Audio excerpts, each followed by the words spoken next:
Hey guys, tonight we wake up in a dark, smoky wooden hall, buried somewhere in the snowy depths of Viking Age Scandinavia.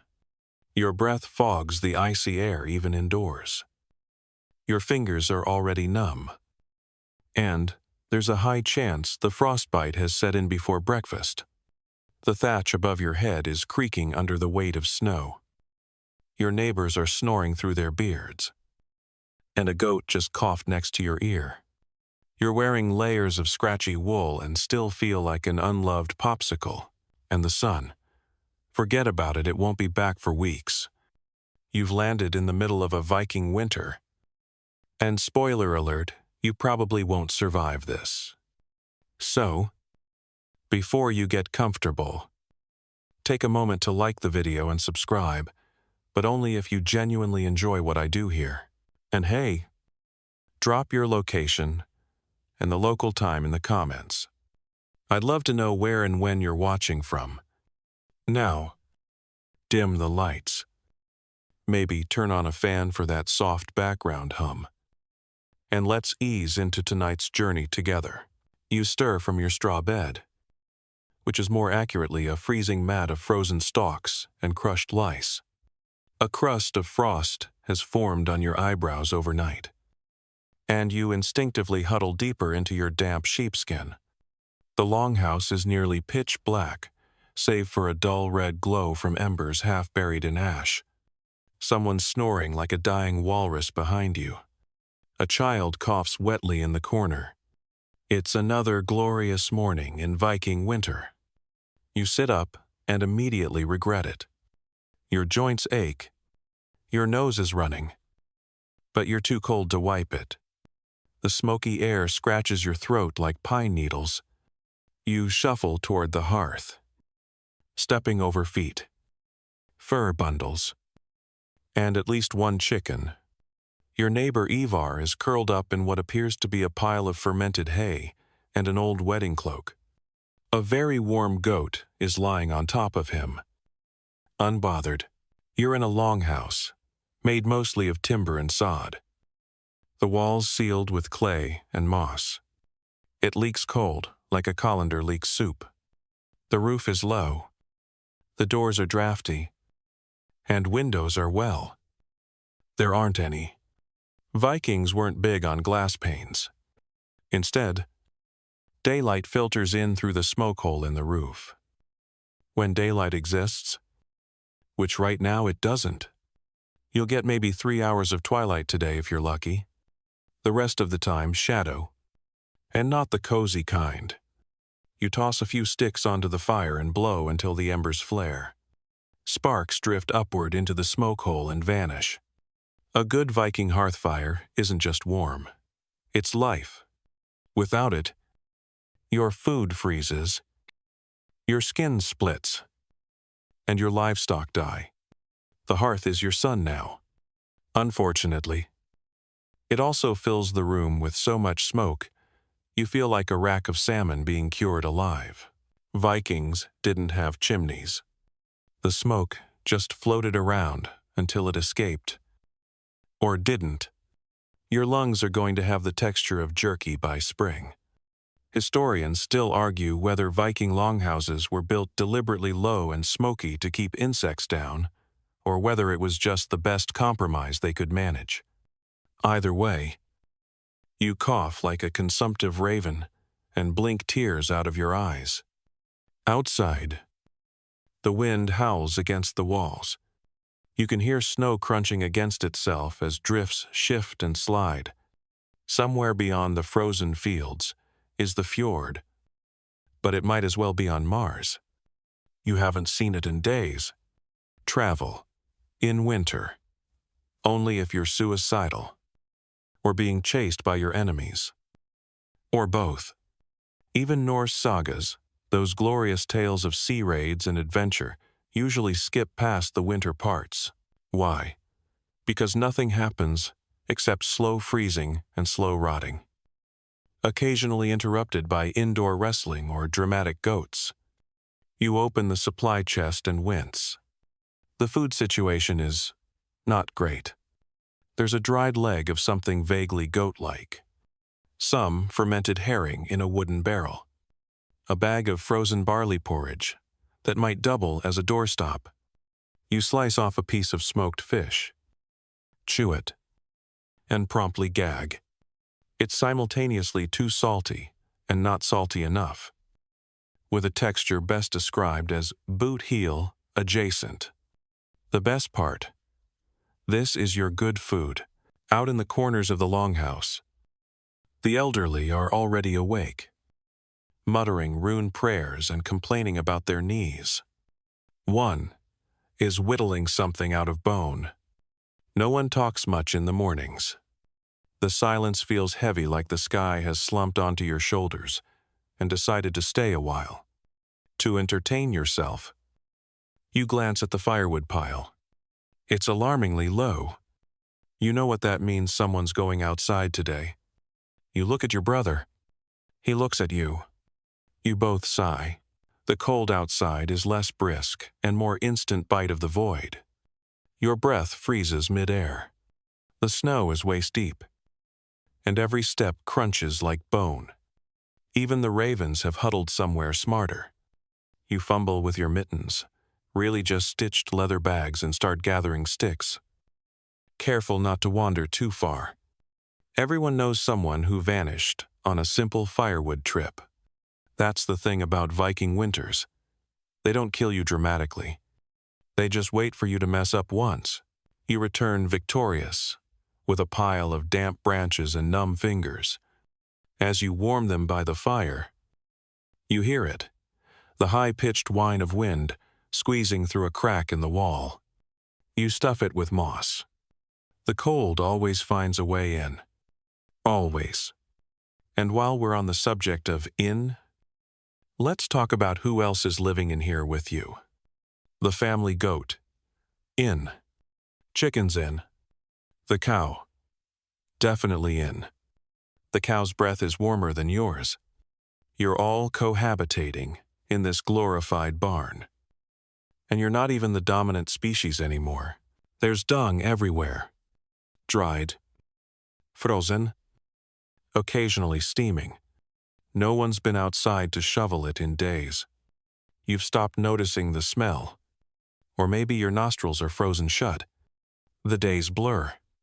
You nap when it's dim. Eat when it's not frozen. And try not to stab your cousin when he starts humming off key again. Time becomes meaningless, measured only by the fire burning lower and your socks getting stiffer. You scratch at your leg and discover another louse. He's probably named now. You're that bored. Here's a fun fact. Lice actually thrive in winter because everyone's too bundled up to wash properly.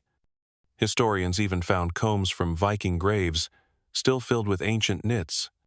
Sleep tight. As night falls again, you wrap yourself in every textile you own, including a hide that smells like a bear's armpit. The longhouse goes quiet, except for the drip of melting snow through the roof and the shifting of something in the rafters. Hopefully, not a drogger. You close your eyes and try to dream of spring, or at least a time when your bed isn't frozen solid underneath you. You've made it through day one. Only a few more months to go. The air you breathe in the morning could flay your lungs. It scrapes down your throat like raw pine resin. And you're not even outside yet. You blink crust from your eyes. Stretch out under your fur. And bump directly into someone's elbow. There's no such thing as personal space here, not when 30 bodies are packed inside a smoky wooden tube. Barely long enough to house a longship. You're sleeping with your entire extended family. 3 goats. 2 pigs. And something in the rafters that hisses when disturbed. Again. Hopefully not a drogger. Your breath curls in the half-light like incense smoke. Only less holy and more damp laundry in a meat cellar. The hearth has gone cold again. Of course it has. You let the others sleep as you quietly rekindle it, piling last night's leftover twigs and blowing until your lips feel frostbitten. Embers crackle. Smoke belches upward. And before long, the entire longhouse is once again wrapped in its usual bouquet of seal fat, old wool, and respiratory distress. There are two kinds of smells in a Viking longhouse during winter: sharp and angry, or slow and miserable. Sharp smells come from the chamber pots, which, if you're lucky, someone remembered to empty before they froze solid. Miserable smells come from what's stewing on the hearth. Today it's fish. Again, some type of flat, leathery sea creature, boiled until it surrenders all flavor, and then lovingly seasoned with seaweed and resentment. You sip the broth, trying not to gag. It's lukewarm and has the texture of pond water filtered through wet wool. But it's calories. You're told it'll keep you warm. You suspect it's a lie. It tastes like if sadness had a seafood cousin. And oh, the joy of smoke. You can't escape it. The hearth is your only heat source, so it's constantly stoked. Even if it fills the entire room with a low-hanging fog that blurs outlines and burns your eyeballs. There are no windows, just that hole in the roof, where the smoke spirals out. Assuming the wind isn't blowing it straight back in, you cough so much your ribs ache. Everyone does. Chronic smoke inhalation is just part of Viking childhood. Lungs were apparently optional. You sit on a low stool and try to comb the frost from your beard. It clinks like tiny icicles. The lice have migrated to warmer zones: your armpits, your scalp, your underlayers.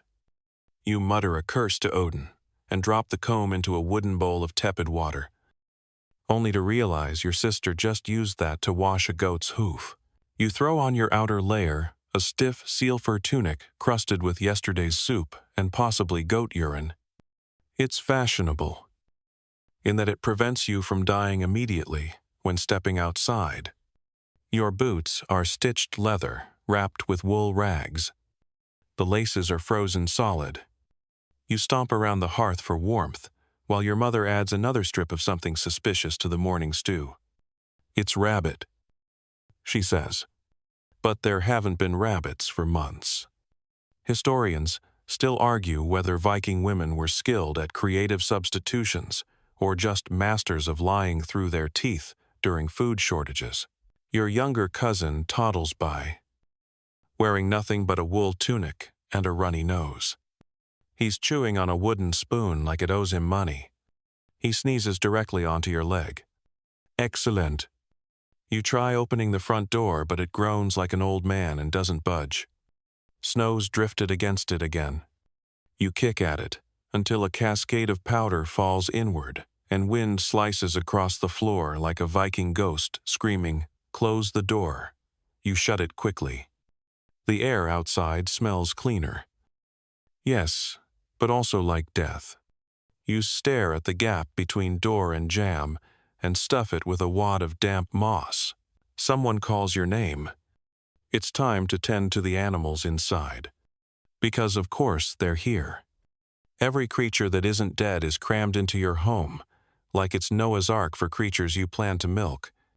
You duck past a snorting pig and squat beside the family cow.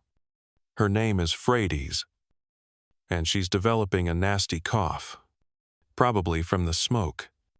You pat her side and give her some dried hay. She snorts wetly and steps on your foot. The floor is a horror show mud. Hidung, spilled broth, unidentifiable stains that no one claims. You can't scrub it. There's no running water, and the buckets are frozen solid. Everything just accumulates. It's a living compost heap that you sleep 2 feet away from. The livestock don't understand personal space.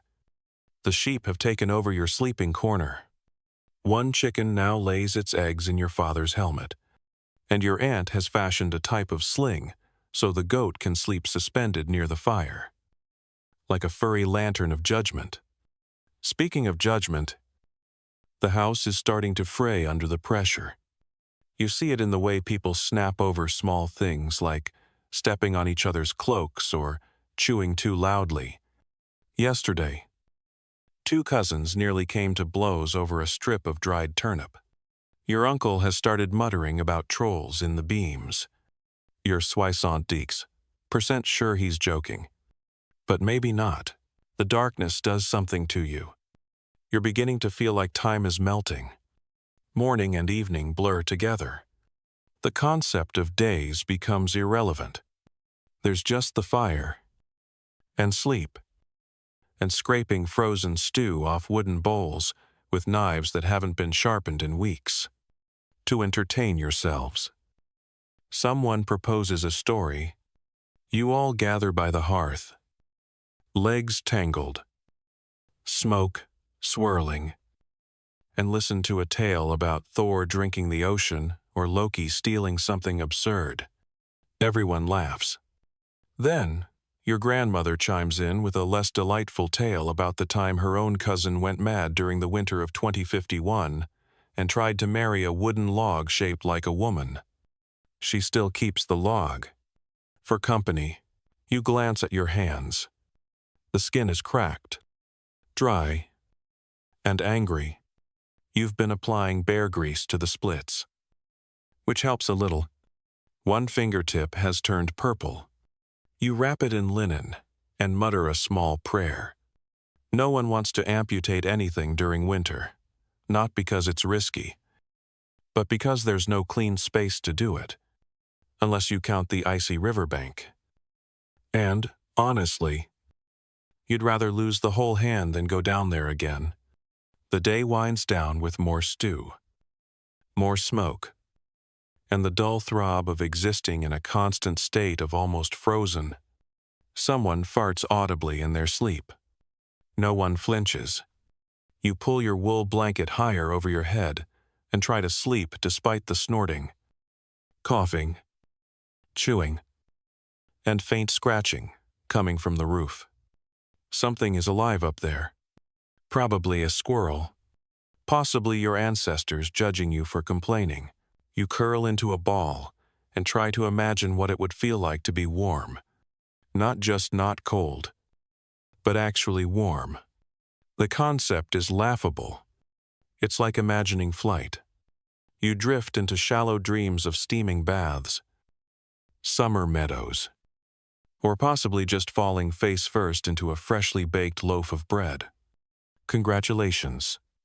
You've survived another day in the smoke-choked belly of a Viking winter home. Only 112 more until spring. You wake scratching. Again, your scalp is a battlefield. Something has taken up residence near your left ear, and it refuses to surrender. You sit up and claw at your hair with your fingernails, wondering if it's a flea, a louse, or a tiny frost goblin. Honestly, at this point, you'd believe all three. You fumble for your bone comb, yank it through your tangled mane, and hear the faint, satisfying snap of some insect's doom. That's your first small victory of the day. You glance around. The others are bundled in furs like half-dead coconuts. Breath clouds rise in slow rhythm. Each person, their own little fog machine. You shuffle toward the hearth and feed it a few precious sticks. The fire spits like an angry cat. Smoke thickens the air again, curling through the rafters and past the moss-packed wall cracks. The longhouse is already hot near the fire and glacial 6 feet away from it. The air has layers, like an onion of misery. You fumble your way to the back storage corner, also known as the communal cloak pile. There it is, your winter ensemble. Layer 1, rough linen tunic, already stiff from yesterday's sweat and goat dander. Layer 2, wool, overdress. It itches. Of course it does. Layer 3, fur cloak, formerly a bear. Now, just disappointment, stitched together. You wrap your legs with woolen hose and leather garters. Your boots are still wet from yesterday's snow trek. You sniff them instant regret. You pull them on anyway. You have lost the ability to care. Fashion is not the point here. Warmth is. Unfortunately. Viking winter fashion is less runway and more. I skinned something and cried while doing it. You look like a depressed porcupine.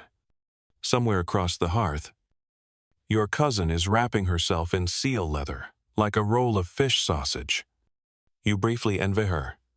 Wool was the Vikings' greatest defense against the cold, dense, coarse, naturally water-resistant, but it had downsides, like lice, like unbearable itchiness, like the fact that if it gets too wet, it starts to smell like a damp sheep that's been insulted. Historians still argue whether Norse women genuinely preferred wool over linen for winter layering, or whether they just accepted the discomfort as a part of surviving. Either way, you're already sweating under the cloak, but also shivering. Your body is confused. It's the Viking way. You grab your knife and step outside. The cold hits you like a slap from an ice giant. Your eyelashes freeze almost instantly. You blink and feel your lids stick together. The air has teeth. Sharp, vindictive ones. You pull your cloak tighter and trudge toward the riverbank, where the ice is so thick, it could probably support a passing longship. Not that anyone's sailing. The fjord's locked in ice. Silent and still. No trade. No fishing. Nah. Boats. Just you. Your breath. And the feeling that if you stood still for too long, you'd become a landmark. You kneel and chip a hole in the ice with the butt of your axe. The ice squeals as it cracks high-pitched. Eerie. You scoop water in a wooden bucket and glance behind you. Just trees. Still trees. Always trees. You could scream, and no one would hear over the wind. You sort of want to try. Back inside. Your sister is making thread. She's spinning wool with a drop spindle. Her fingers raw and red. Her cheeks are chapped. Lips cracked. But she hums softly. She's weaving a tunic for her future husband, or possibly a burial shroud, depending on whether he survives the season. There's a rhythm to her spinning. And you find yourself watching it with mild, hypnotized awe. Textiles were everything in Viking winter. Clothes had to be made. Repère. Patched. Stitched. And passed down. Wommenspun. Wove. And knitted constantly. Historians believe Viking women could spend years of their life just producing enough cloth for the household. One tunic could take months. You wonder how anyone had time to be a terrifying raider when they were constantly darning socks. You sit beside her and try to help. After 5 minutes, you've knotted the thread, snapped the spindle, and possibly cursed the gods. She takes it back with a sigh. The lice are back. You scratch furiously, lifting your hood to inspect your scalp. You wonder if anyone's ever combed themselves bald in the winter months. Someone probably did. Someone probably tried boiling their hair to kill the bugs. You'd try it too if there was any water that wasn't half ice. You mutter under your breath and yank your cloak down again, even under layers of wool and fur. The cold leaks in. It finds the gaps between your fingers, your collar, the folds behind your knees. You don't sweat. You just glisten in misery. You wrap your fingers in linen scraps and try to warm them against the fire, only to have a goat chew on your sleeve. Again, your father is oiling his boots with seal fat. It smells like rotting fish dreams, but it keeps the leather from cracking and the water out. You follow suit, rubbing your boots until they gleam with greasy horror. You're so used to the stench that you only cry a little. Someone knocks over the chamber pot. You move. A debate breaks out between your uncle and your older brother. Something about whether it's better to line cloaks with fox fur or dog fur. You pretend to care. Then your aunt joins in, claiming nothing beats rabbit fur. But only if the rabbits were blessed by a vulva. A cirrus. You bite your tongue. Historians still argue whether dog fur was taboo or just practical in the Norse world. The sources are unclear. All you know is, if it's warm, it's fair game. Even if it used to bark. The smoke is thicker now. You squint across the longhouse. You can barely make out faces. Just silhouettes hunched in wool. It's like living in a soft, fauge grave. Someone opens the door and lets in a shaft of blue-white light and a blast of Arctic air. Everyone groans. The door is slammed. Silence resumes. You retreat to your bunk, more of a shared sleeping ledge. You curl up and try to scratch your thigh through 3 layers. It's hopeless. The lice are winning. They have names now. Possibly families. Your sister begins mending a pair of mittens. She hums a dirge. The lyrics mention wolves, nightfall, and a woman who married an ice spirit. Your grandmother nods approvingly. That's a love song, she says. The day passes like molasses made from despair. You eat dried cod that tastes like tree bark. You adjust your cloak 500 times. You try carving a little figurine and promptly stab your own finger. A child cries. A sheep sneezes. Eventually, night comes again.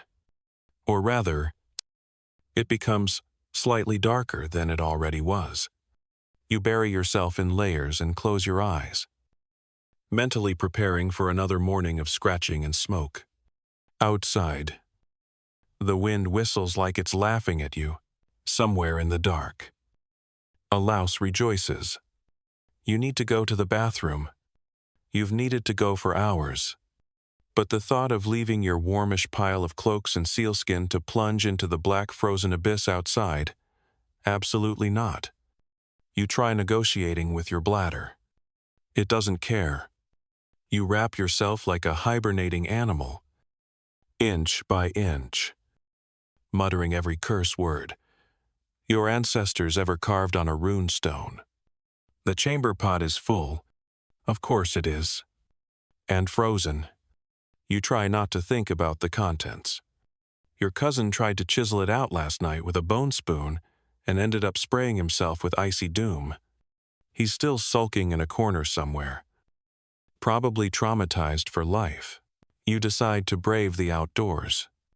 The door groans when you push it open, and a gust of wind slaps your face with snowflakes sharp enough to exfoliate your soul. It's not just cold, it's existentially cold. The kind that makes your ears hurt immediately, like they're considering falling off just to escape. You waddle through thigh-deep snow, boots crunching. Each step, a small betrayal of your body's will to live. The outhouse is technically a wooden plank perched over a pit, surrounded by snowdrifts and the occasional pine cone.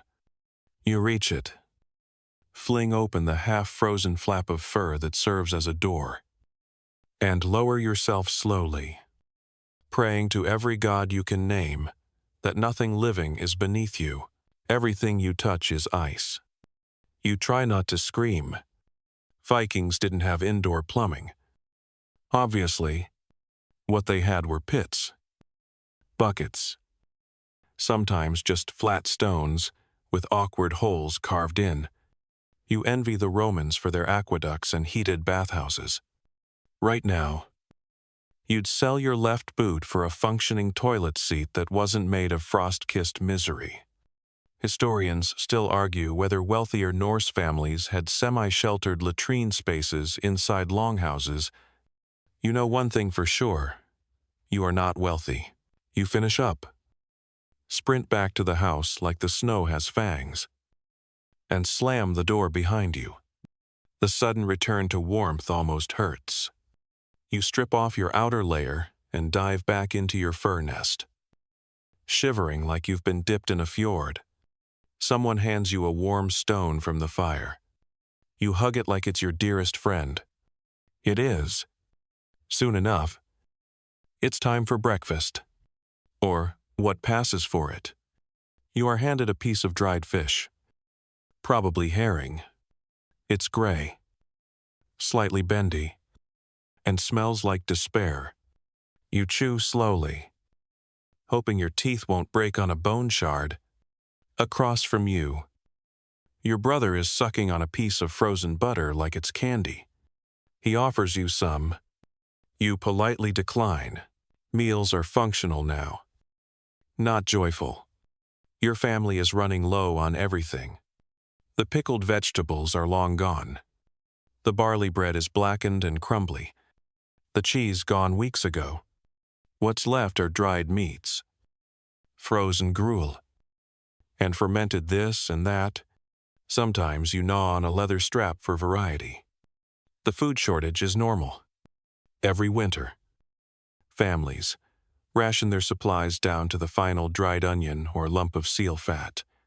Some households buried barrels of preserved meat in the permafrost like treasure, hoping raiders or rodents wouldn't find them.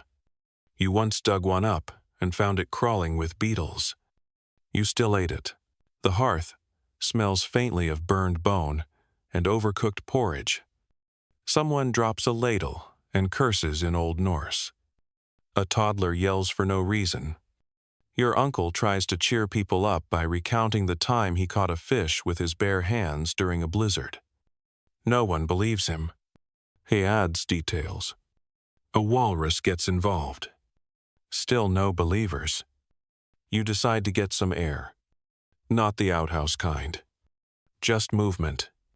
You wrap yourself up again and step out, heading to the animal pen. Most of the livestock is indoors, but the chickens are occasionally let out to peck at whatever they can find in the snow, which is nothing. You shuffle through the drifts to check on them. One has frozen solid next to the post. You salute it respectfully. The outdoor world is silent, save for the occasional raven croak. Snow muffles everything. The forest beyond the longhouse is black with pine, and the sky above it has that pale, eerie glow you only see in deep winter like the sun gave up. Halfway through the job, there are no tracks, no footprints, no signs of anything moving. Just you and the cold. You find a few dry branches to bring back. On the way, your foot slips on a patch of ice and you land flat on your back, knocking the wind out of yourself. You stare up at the sky, trying to decide if you should laugh or cry.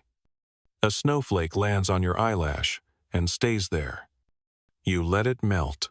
Back inside, someone's weaving a new mat from straw. Another cousin is sewing a pouch from dried bladder. You pick up your carving knife and stare at a piece of bone. Maybe you'll make a comb, or a very sharp weapon to use when your brother sings again. Time pass. More stew is consumed. Your hands smell permanently of smoke and fat. Your knees hurt. You miss the sun. You miss fresh bread. You miss privacy. You long for a dreamless sleep.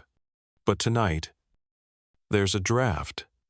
You keep waking up to it, kissing your neck like an icy ghost. You reach up and feel the source, a loose patch of sod in the wall, probably gnawed by something small and rude. You plug it with straw. It hisses back at you. You hiss louder. Later, the longhouse is quiet again. Someone snores. The fire crackles. Your stomach growls and is ignored. You lie there, bundled in your fortress of fabric, trying to remember what summer feels like. You dream of green fields, buzzing bees, roasted lamb on a spit, and warmth that comes from the sky. Not just a pit of fire. You wake up to a sheep standing on your blanket, chewing something important. Back to reality. Another Viking winter day ends. You survived again. Barely. The first sound you hear today is chewing. Not yours. Not even a person's. It's a goat. Inches from your face. Gnawing on something that might have been your mitten. You lurch upright, and the goat snorts indignantly, sidestepping through a cluster of sleeping limbs like it owns the place. It kind of does. In winter, everyone is a roommate family. Livestock. Ghosts. Lice. You yawn so hard your jaw pops, and your breath emerges in a visible puff. The hearth's gone low again. Just gray ash and a few stubborn coals. You shuffle forward in your furs, legs stiff from sleeping like a pretzel, and toss on more wood. Sparks leap upward like startled fireflies, chased by smoke thick enough to taste. Someone hands you breakfast. It's more dried fish. This time flaked over something pretending to be porridge. It tastes like a damp rope. You eat it anyway. Your teeth are starting to ache. That can't be good. Your aunt insists a hot pebble held in the cheek can ease tooth pain. You try it. It just burns your tongue. Pain management. Viking edition. You glance outside and blink. The sky is brighter pale blue, no. Wait. False alarm. It's just less dark than usual. But it's enough to lift spirits. You wrap yourself and step out to clear snow from the roof. That's your task today. Because if you don't, the weight of it might cave in the longhouse. Not metaphorically, literally. Snow removal is an ancient Viking tradition, usually performed with whatever blunt stick or broken shield is lying around. Today, you're wielding half a barrel lid. You trudge up a ladder that groans under your weight and start hacking at snow like it insulted your mother. Every pile you knock loose crashes to the ground with a whoosh and a soft thud. You start to sweat under your furs. That's the trick about Viking winter if you work. You overheat. If you stop, you freeze. There is no in-between. Just moist discomfort. After an hour of roof beating, you slide down the ladder and stand panting. Your arms ache. Your nose is running. Your beard is crusted with a new layer of snot ice. You wipe it with a mitten and immediately regret it. You now smell like goat and regret. Back inside, there's excitement. A neighbor has arrived. An actual visitor. 2. Social interaction. He stomped in with a bundle of smoked fish and rumors from the next fjord over. Apparently, someone's cow gave birth early, and the calf has 2 heads. Another family is trapped in their house because the door froze shut from the inside. They've resorted to tunneling. These are the headlines in Viking times. He trades the fish for a wool scarf, your mother made, then settles in to thaw. Visitors are rare in winter. Roads are impassable. Fjords are frozen. And raiding is on hold unless you're absolutely desperate or brain-frozen. Most Norsemen hunker down and pray to survive. That's why this man's arrival is cause for celebration and also suspicion. You stare at his boots. They're too dry. Did he actually walk here? Or just emerge from the snow like a mythical creature? You eye him while chewing something leathery. He tells stories by the fire of a haunted ship that sails ice-locked waters, of trolls luring travelers off paths with phantom torches, of a woman who froze solid and was mistaken for a statue of Frigg. They lit candles around her. He says, until she sneezed and bit a man. You nod solemnly. Seems legit. Historians still argue whether Viking oral tales were more entertainment or education. Likely both. These stories taught survival skills, cloaked in drama. Don't stray at night. Never follow strange lights. Don't trust things with too many teeth. And keep your boots dry. Your cousin interrupts the fun by opening a new cask of fish. The smell hits you like a backhand from Thor. Fermented herring stored in brine, so foul it qualifies as a biological weapon. You plug your nose and focus on the fire, while others groan, gag, and eventually eat it anyway. Hungavins. It always does. You retreat to the back of the longhouse where the weaving happens. Your sister is working on a new tunic, her hands moving fast despite the cold. You pick up a broken loom weight and consider helping. You put it down again. She gives you a look that says, "Don't even try." You settle for sharpening tools. The knife is dull.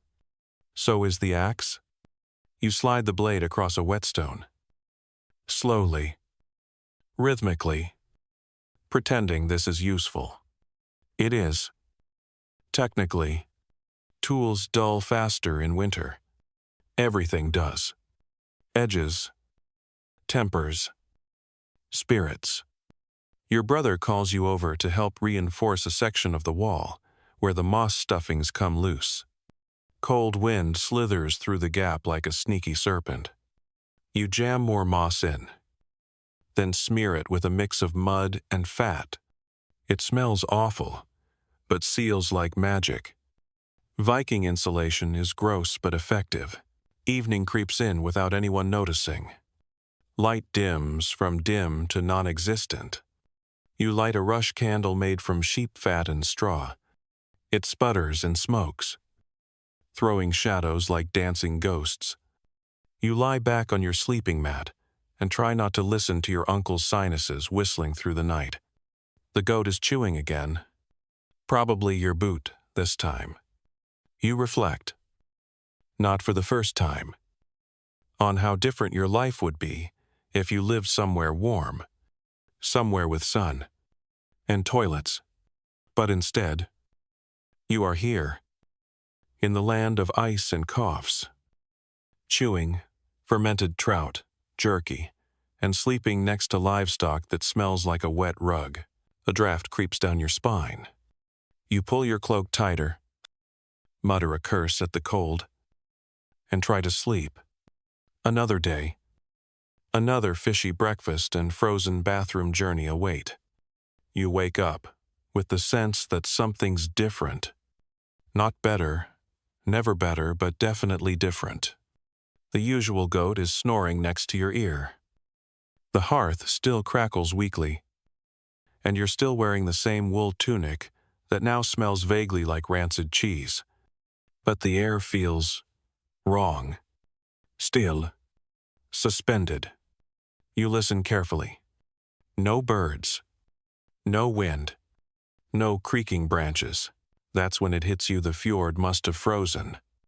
You leap up, cloak trailing behind you like a dramatic wizard, and barge through the fur-covered doorway, stomping into the snow. The world greets you with a blinding sheet of white and silence so deep it hums. The fjord, once rippling and alive, is now a flat slab of ice, stretching all the way to the other side. You feel like you've stumbled into a god's mirror, except the mirror is cracked in places and could swallow you whole. When the fjord freezes, everything stops. Trade halts, traveldies, boats are trapped like insects in amber. You can walk across it now if you're feeling brave. Or foolish. Or both. But you probably shouldn't.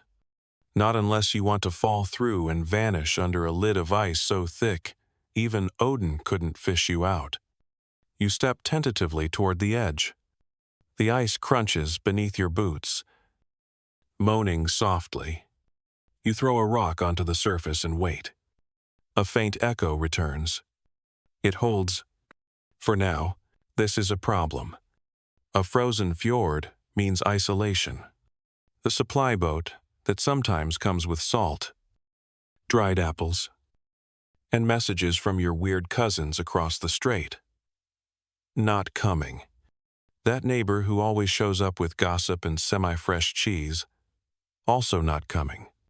You're now trapped in a frosted bowl with 30 people, 2 cows, and a rapidly dwindling barrel of turnip mash. Your father calls a meeting. Not a formal one.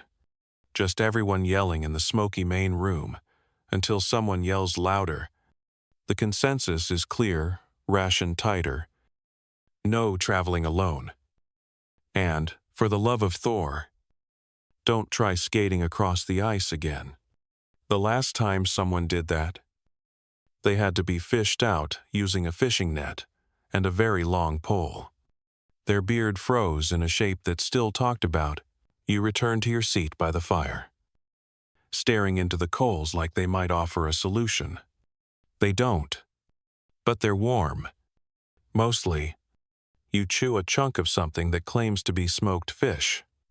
It's hard to tell anymore. Food has become increasingly vague. Sometimes you chew and hope for the best. Winter isolation hits differently when the fjord freezes. The silence grows louder.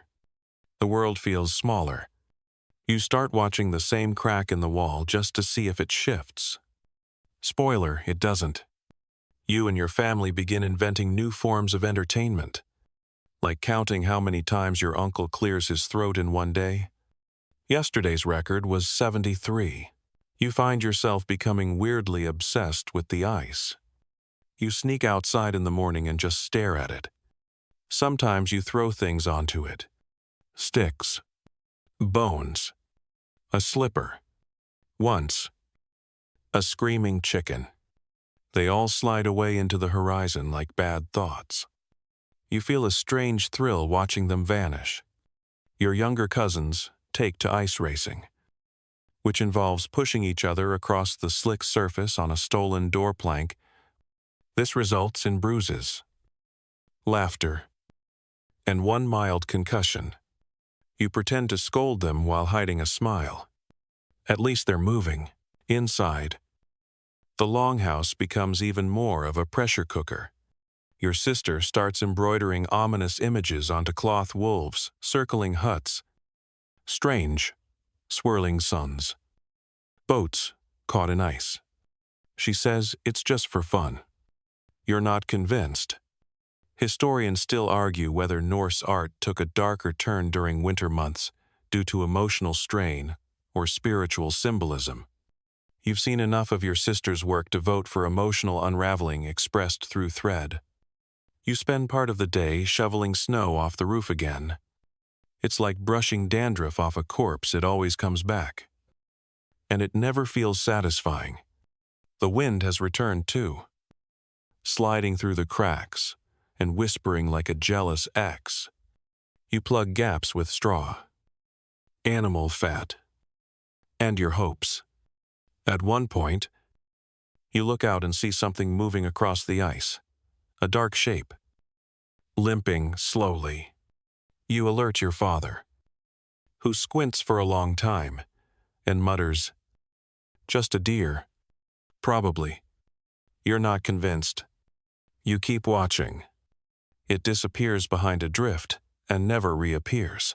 The elders say the frozen fjord is cursed. Not in the dramatic fire and brimstone way, but in the people start thinking too hard way. When the world turns to ice, the mind wanders places it shouldn't. You've seen your brother staring at the fire for hours without blinking. He claims he's fine. He's wearing 2 left boots. Food becomes stranger. You try chewing on bark. It doesn't help. You invent a game, what did this used to be, and pass around bits of dried rations. The winner is whoever makes the others gag with a convincing guess. Today's champion is your aunt, who said her mystery bite used to be a monk's shoe. And still, The fjord holds. No thaw. No sign of change. You dream of cracking ice. Of falling in. Of swimming beneath it toward some distant light. You wake up with frozen toes and a goat chewing your braid. One night, your cousin gets the bright idea to try fishing through the ice. You bundle up and follow him, carrying a spear and the last bit of rope that isn't frayed beyond hope. You find a spot near the bank and start carving a hole. It takes ages. Your fingers go numb. But finally, water, freezing, black, and bottomless. You drop in a line made from twisted sinew and a bent nail. You wait. Nothing. You wait longer. Still nothing. The ice groans beneath you like an ancient beast turning in its sleep. You decide enough is enough and back away before it swallows you whole. Returning home. Defeated and frostbitten. You're greeted with news. Someone's butter stash thawed just enough to become spreadable. It's the best thing that's happened in a week. You gather around the fire, smearing the sour sludge onto chunks of old bread, and pretending it's a feast. You lie in bed that night and hear the ice again.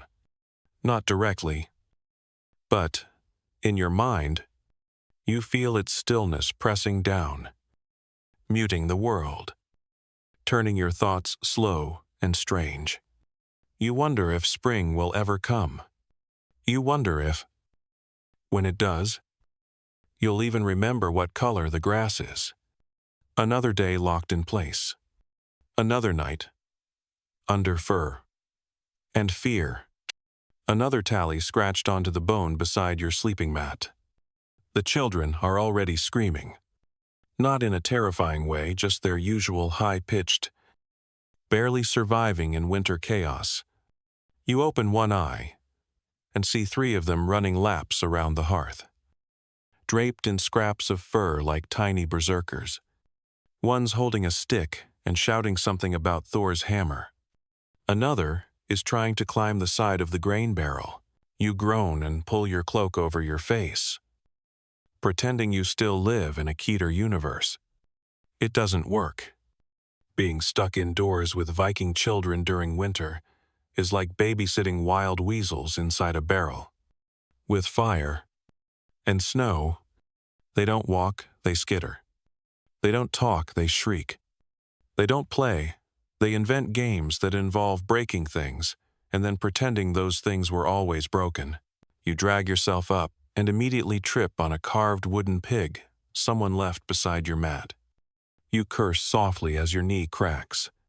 A tiny blonde boy, probably your cousin or nephew, or possibly both, no one keeps track anymore, appears next to you and informs you that his toe fell off. You look. It didn't. He insists. You hand him a warm rock and tell him it's medicine. He accepts this and scampers off. The longhouse smells like burnt porridge and unwashed socks. Children are everywhere, sitting on barrels, swinging from rafters. One's trying to feed a goat bits of charcoal. The goat is clearly into it. You wonder when anyone last slept fully through the night. Probably no one. Not since the first snow. Not since the endless screaming began.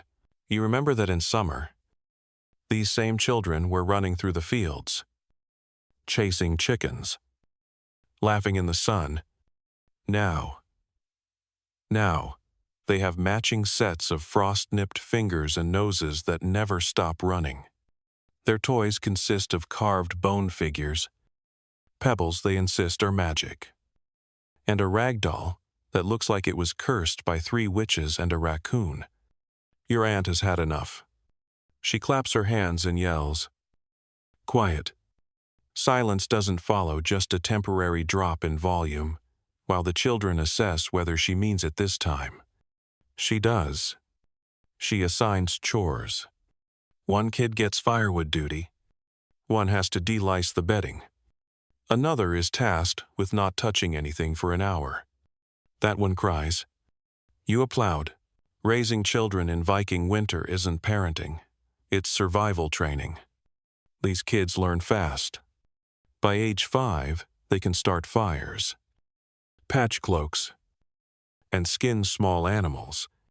One of them shows you a knife he's made out of bone and smugness. You back away slowly. Historians still argue whether Viking children were expected to contribute equally during winter months or were mostly left to their own feral devices. Based on your experience, it's both. They're little laborers and chaotic gremlins rolled into one. They help haul buckets, carry embers, and clean tools, but also draw on the walls with charcoal and stage puppet shows using old socks and panic. You get assigned to watch them today. Lucky you. You herd them like angry sheep into the back of the longhouse and try to create structured play. You suggest storytelling. They boo. You suggest rune carving. One immediately cuts their thumb. You suggest sitting quietly for 5 minutes. They laugh like you just offered to eat your own foot. Finally, you settle on the time-honored Viking pastime of bone toss. It's exactly what it sounds like, tossing small bones into a circle drawn in the dirt floor. They cheer. You draw the circle.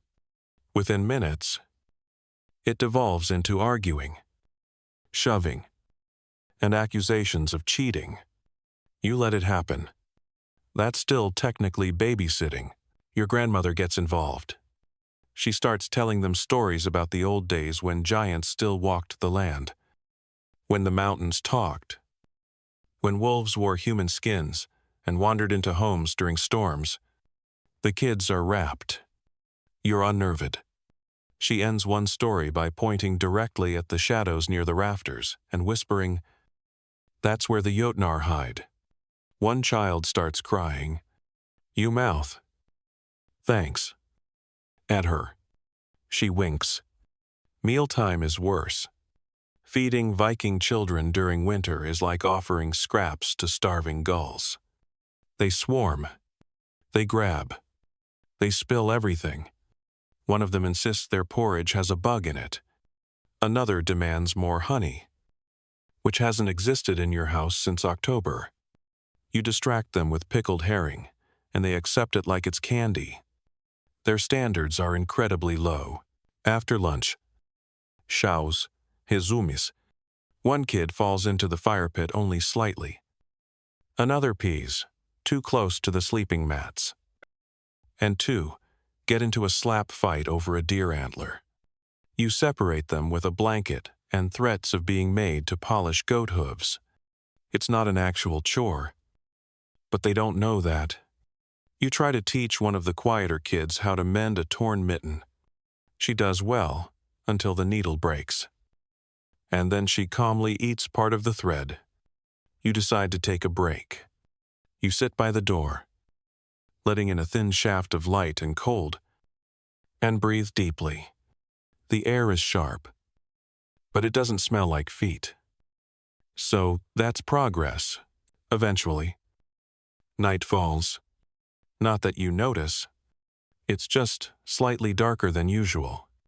You pile the children into their shared bed spaces, some in loft corners, others curled near the fire. One wedged under a bench for reasons known only to him. They grumble, whimper, and resist sleep like tiny warriors. You threaten to tell the story of the woman who married a frost giant if they don't shut their eyes. It works. Some even beg you not to. Power feels good. You lie back near the fire and stare at the ceiling. A child is snoring softly beside you, holding the cursed sock puppet. Another mumbles. Something about riding a moose through fire. You almost smile. Raising Viking children in winter is less about teaching them to thrive and more about making sure they don't freeze, burn themselves, or accidentally summon a spirit. You realize you've been semi-responsible today. You deserve a medal. Or, barring that, An extra ladle of stew that doesn't contain mystery meat. Just as you begin to drift off, the smallest child sneaks up to you and whispers, "There's a troll under the mat." You say, "Then you sleep on top of it. That way it can't get out." He nods solemnly and curls up on the mat like a little Viking guard dog. You close your eyes.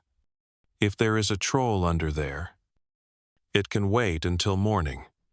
It's the chewing again. Always the chewing. You blink yourself awake, and there's the family goat hooves neatly folded under her like a hairy cushion, gnawing contemplatively on a strip of dried moss someone hung by the wall. It's not food. She doesn't care. She's making a statement. The goat and you are in a kind of quiet war for dominance, over the corner nearest the fire. So far, she's winning. You sit up and take stock of your surroundings. 8 humans, 2 goats, a pig, and enough fleas to fill a saga are all crammed into the longhouse. The smell is rich. Imagine burnt broth, unwashed socks, slightly singed fur, and that sour funk that happens when livestock decide that sleeping indoors is a permanent lifestyle. That's your perfume now. Viking eau de barnyard. You nudge the goat aside with your knee and add a few branches to the fire. Smoke rises thick and lazy, swirling through the rafters and settling low. As usual, your eyes water, your Lungsache, and you can barely see the other side of the room. It's like living inside someone's campfire-flavored stew pot. The livestock were moved in months ago. The moment the first serious snow fell and the air turned to knives, your family knew the animals weren't going to survive outside, and so they came in bleating, snorting, stomping. Now they're part of the furniture. You've grown so used to the clatter of hooves in the dark that silence would probably terrify you. Your job today: shovel the dung. It's not glamorous, but it beats trying to untangle frozen rope or fish through ice. You grab a flat wooden scoop, crouch low to the earth floor, and begin scraping. It's a mix of goat pellets, straff, ash, and mystery goo. You do not ask questions. You just scoop. Your hands are wrapped in wool rags, but the cold seeps through. Every touch of icy stone sends a jolt straight to your bones. The pig watches you, snorting judgmentally. You pause to glare at it. It farts in response. Classic. You wonder briefly if the floor is rising. That maybe, just maybe, the dung and straw and hay and spilled broth have formed a new sedimentary layer under your feet. One day, archaeologists might dig through this and find your boot prints fossilized in the muck. Lucky them. Aunt Ingrid walks past with a chicken under each arm. One of them is wearing what looks like a tiny wool bonnet. You don't ask. You've learned not to. People get creative during the long dark. Historians still argue whether indoor livestock housing was universal among Viking settlements or just a survival measure in harsher regions. But here, in this snow-wrapped village, it's not even a question. If it breathes and brings milk or eggs, it's sleeping next to you. Even if it snores, even if it bites, you take a break by the fire, wiping your hands on your already filthy tunic. Your sister is feeding one of the cows a warm mash made from grain, salt, and judging by the smell, possibly fermented cabbage. The cow seems pleased. You try not to gag. Goat drama begins shortly after. The 2 females have decided they both want the same spot near the embers. They butt heads. Literally. The sound echoes through the house, like someone dropping a stone in a barrel. Your grandmother shouts from her corner, "If they break that pot again, we're eating one." Everyone cheers. The goats glare at you like you personally made the threat. You remember last year's winter? One goat didn't make it. It slipped on the ice outside, broke its leg, and by nightfall, was stew. That's the rule. Everything has a use, and nothing dies without becoming food, clothes, or a funny story. Sometimes all three. Later, you help refill the animals' water troughs. It's a pain. You have to melt snow over the hearth, which takes forever, and then carry the sloshing buckets across the longhouse while dodging sleeping relatives and territorial chickens. You spill some on your boot. It freezes instantly. Of course it does. One of the children has made a leash out of twine and is walking the pig like it's a dog. The pig is not amused. Neither are you. When it decides to sit directly on your feet for warmth, you whisper unkind things at it. It blinks slowly and farts again. There are no consequences in its world. You finally escape to the door and crack it open, letting in a slice of fresh air and a flurry of snowflakes. The wind howls like a morning ghost. You step outside and gulp down the cold. It's sharp, clean, almost holy. You stay just long enough to miss feeling in your nose, then hurry back inside, slamming the door and stuffing moss back into the cracks to keep the heat in. You try carving a spoon to distract yourself. A goat chews on your hair. You try spinning wool. A chicken lays an egg in your lap. You decide to just sit and stare into the fire while pretending none of this is real. Evenings are the worst. The fire gets low. The shadows stretch long. And the animals become restless. The cows shift. The goats mutter in their sleep. The pig snores with gusto. The chickens dream, if their random clucking means anything. And you lie in your furs, crammed between your brother and a sheep that has chosen your thighs as its pillow. You try to sleep, but every sound jars you. A twig snapping, a pot cracking, a goat nibbling its own leg, a distant thump from the roof. Draugr owl, falling icicle. You don't care anymore. You just want one night without something snorting against your neck. And yet, despite all this, the longhouse is alive, cramped, filthy, pungent, but alive. You're all surviving, barely, together, under the same sagging roof, warmed by the same fire, breathing the same smoky air and dodging the same goat farts. You roll over and curl into yourself. The pig shifts beside you. The chickens settle. The goat stops chewing. For now, sleep comes slowly. But it does come. And with it, the comforting knowledge that tomorrow, this exact chaos will repeat itself. You wake up face to face with a potato. Not a real one, a carved one. Someone has whittled a lumpy, vaguely human face into the side of a turnip and placed it lovingly beside your head while you slept. You blink at it. It does not blink back. You glance around, but no one claims it. You're starting to suspect the longhouse has turned on you.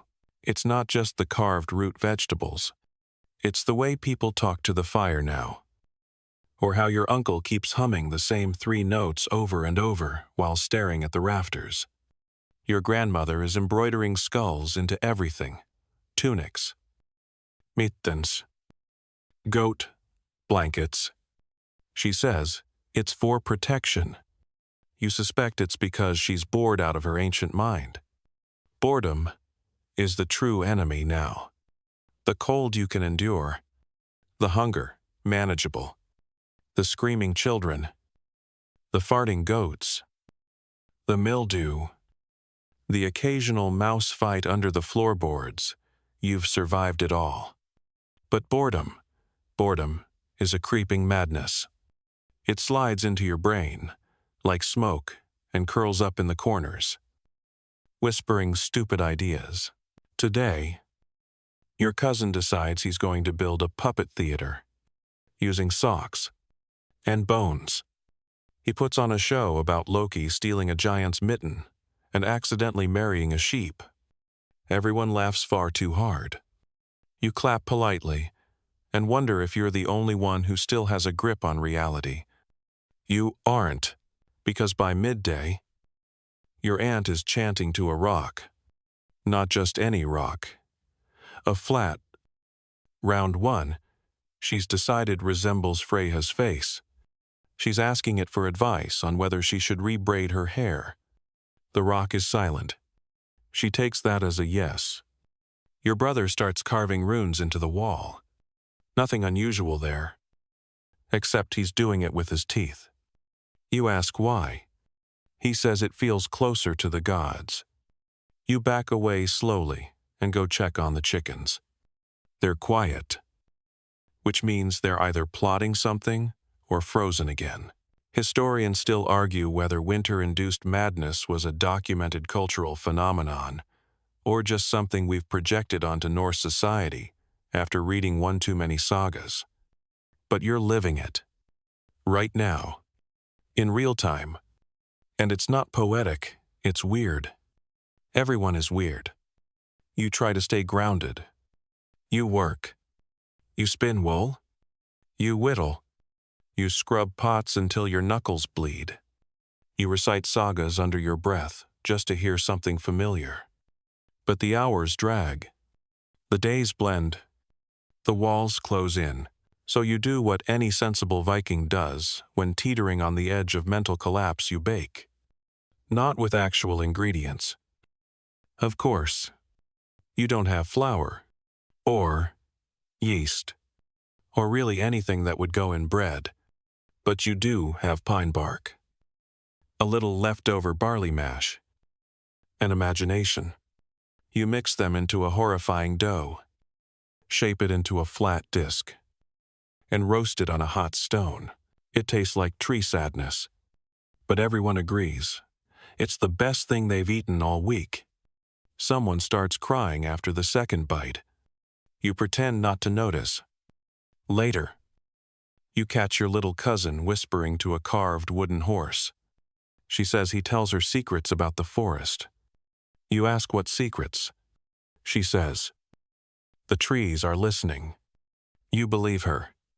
A little too much. The livestock are acting strange. 2. The goat won't stop staring at the wall. The pig has started sleeping with one hoof in the air. Like it's casting a spell. The cow just chews and stares. But she always did that. Still. You begin to wonder if the madness has spread to the animals. You find yourself talking to the fire. Just once. Just a casual hello. It crackles. You nod. It's polite. Evenings bring the worst of it. After dark, the shadows stretch longer than they should. People see things. Shapes in corners. Faces in smoke. You're not saying it's real. You're also not saying it isn't. One night, your cousin swears he saw a man's face in the embers. He describes it in disturbing detail. Mouth too wide. Eyes like wet stones. You sleep with your knife that night. Just in case. To keep spirits up. You invent a game called, Is That a Draugr or Just Uncle Eagle? The rules are simple. Someone stomps into the room without speaking. Everyone guesses. Draugr, or Eagle points, are awarded. Someone wins. No one feels better. Your sister starts writing poems again. They're bleak. Full of icy cliffs and lost souls and dead fish. She reads them aloud in the evenings while holding a single candle under her chin for dramatic effect. It's all very sad. And yet, you ask her to read them again. It's something to feel. Anything. Someone paints eyes on the beams. You're not sure who, but now they stare down at you. Night after night. Like judgmental ancestors who disapprove of your every decision. You consider painting mouths to balance it out. Then decide, that's a madness too far. By midweek, someone suggests a ritual. Not a real one, just something to clear the bad spirits. You all dress in cloaks, light too much incense, and walk in circles, chanting, "Go away." Winter, in your best serious voices.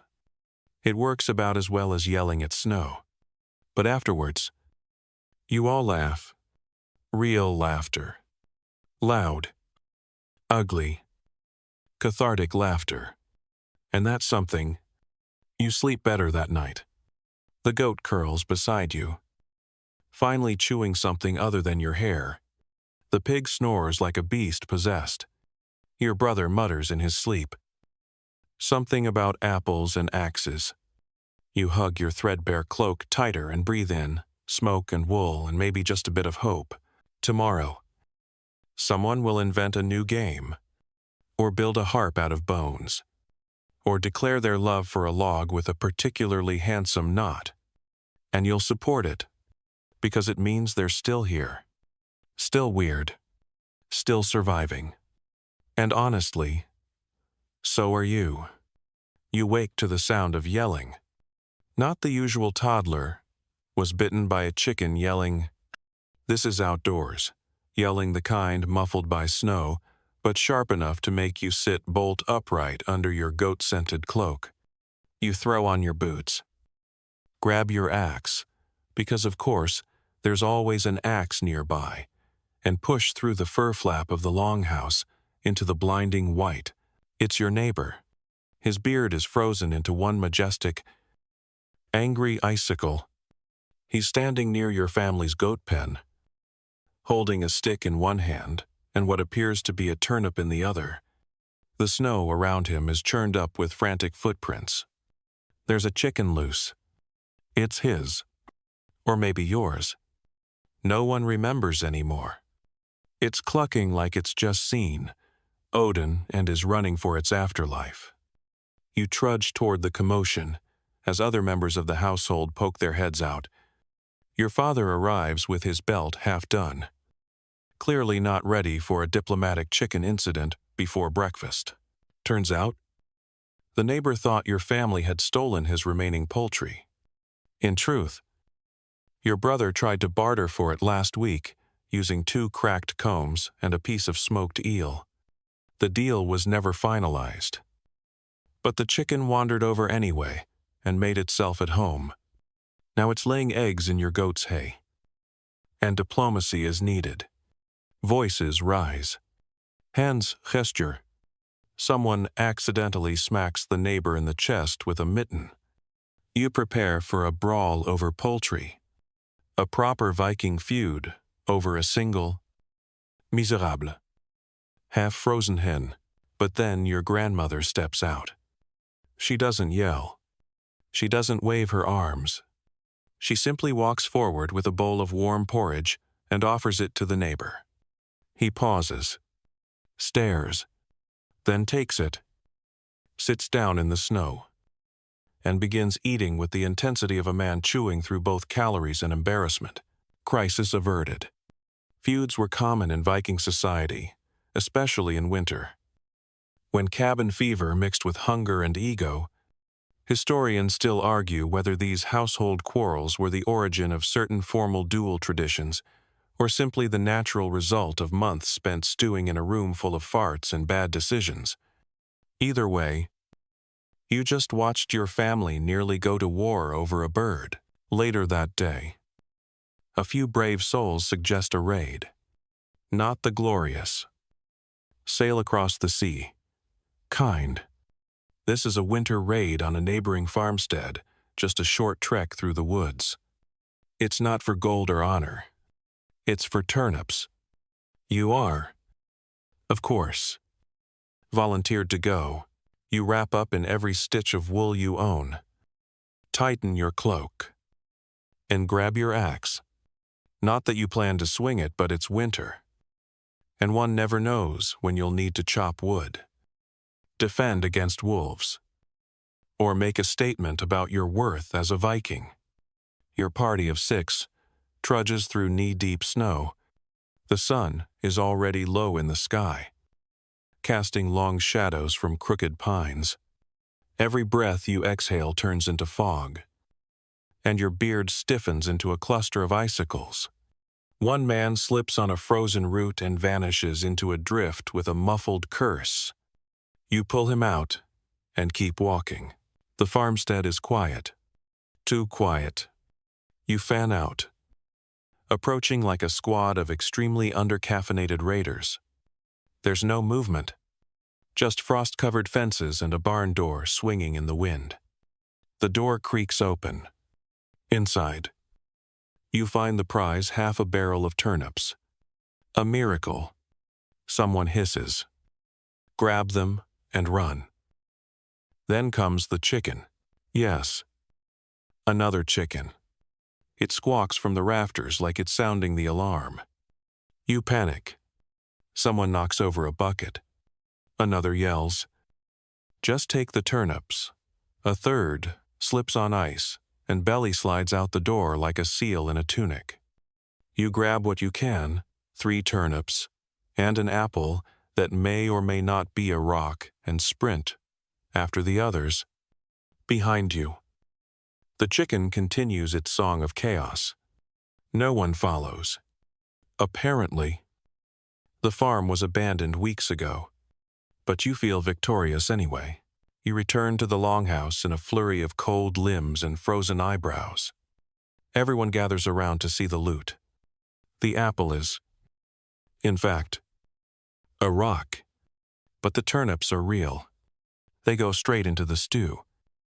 And, for the first time in weeks, dinner tastes vaguely like success. Evening settles in. Your mother lights a rush candle. Your cousin tells the chicken story like it was a battle saga. By the time he finishes, the bird has grown to the size of a boar and was guarding a stash of golden root vegetables. No one corrects him. Everyone claps. You lie back, full of lukewarm stew and too many emotions. You think about the farmstead, how quiet it was, how easily it could have been your own. You wonder how many families didn't make it this far into the winter.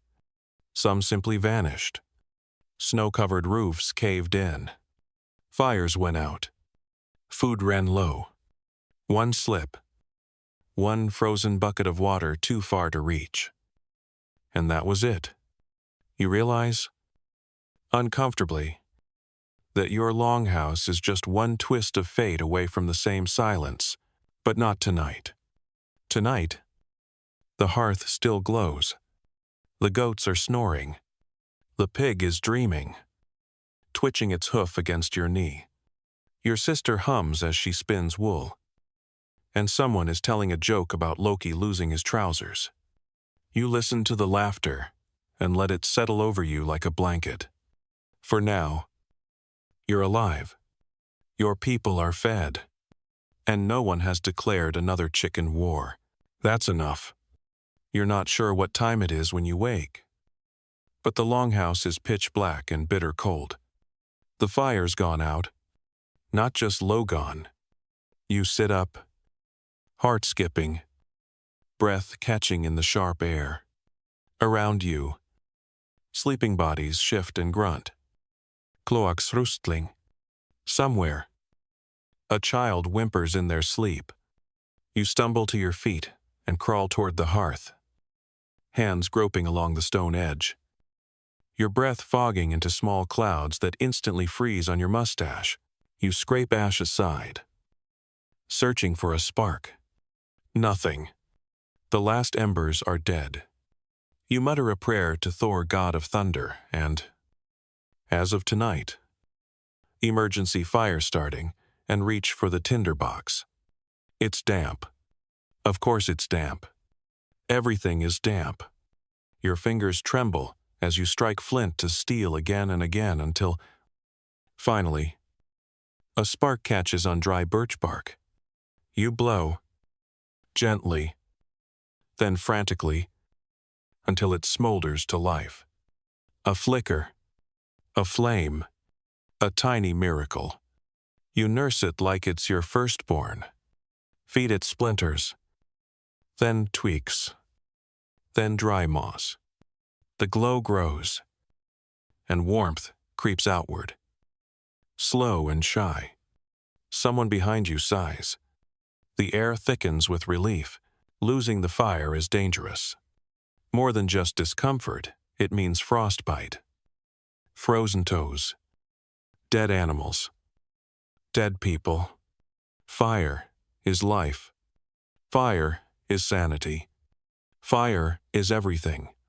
Historians believe early Viking households passed down fire-tending knowledge with more seriousness than battle tactics.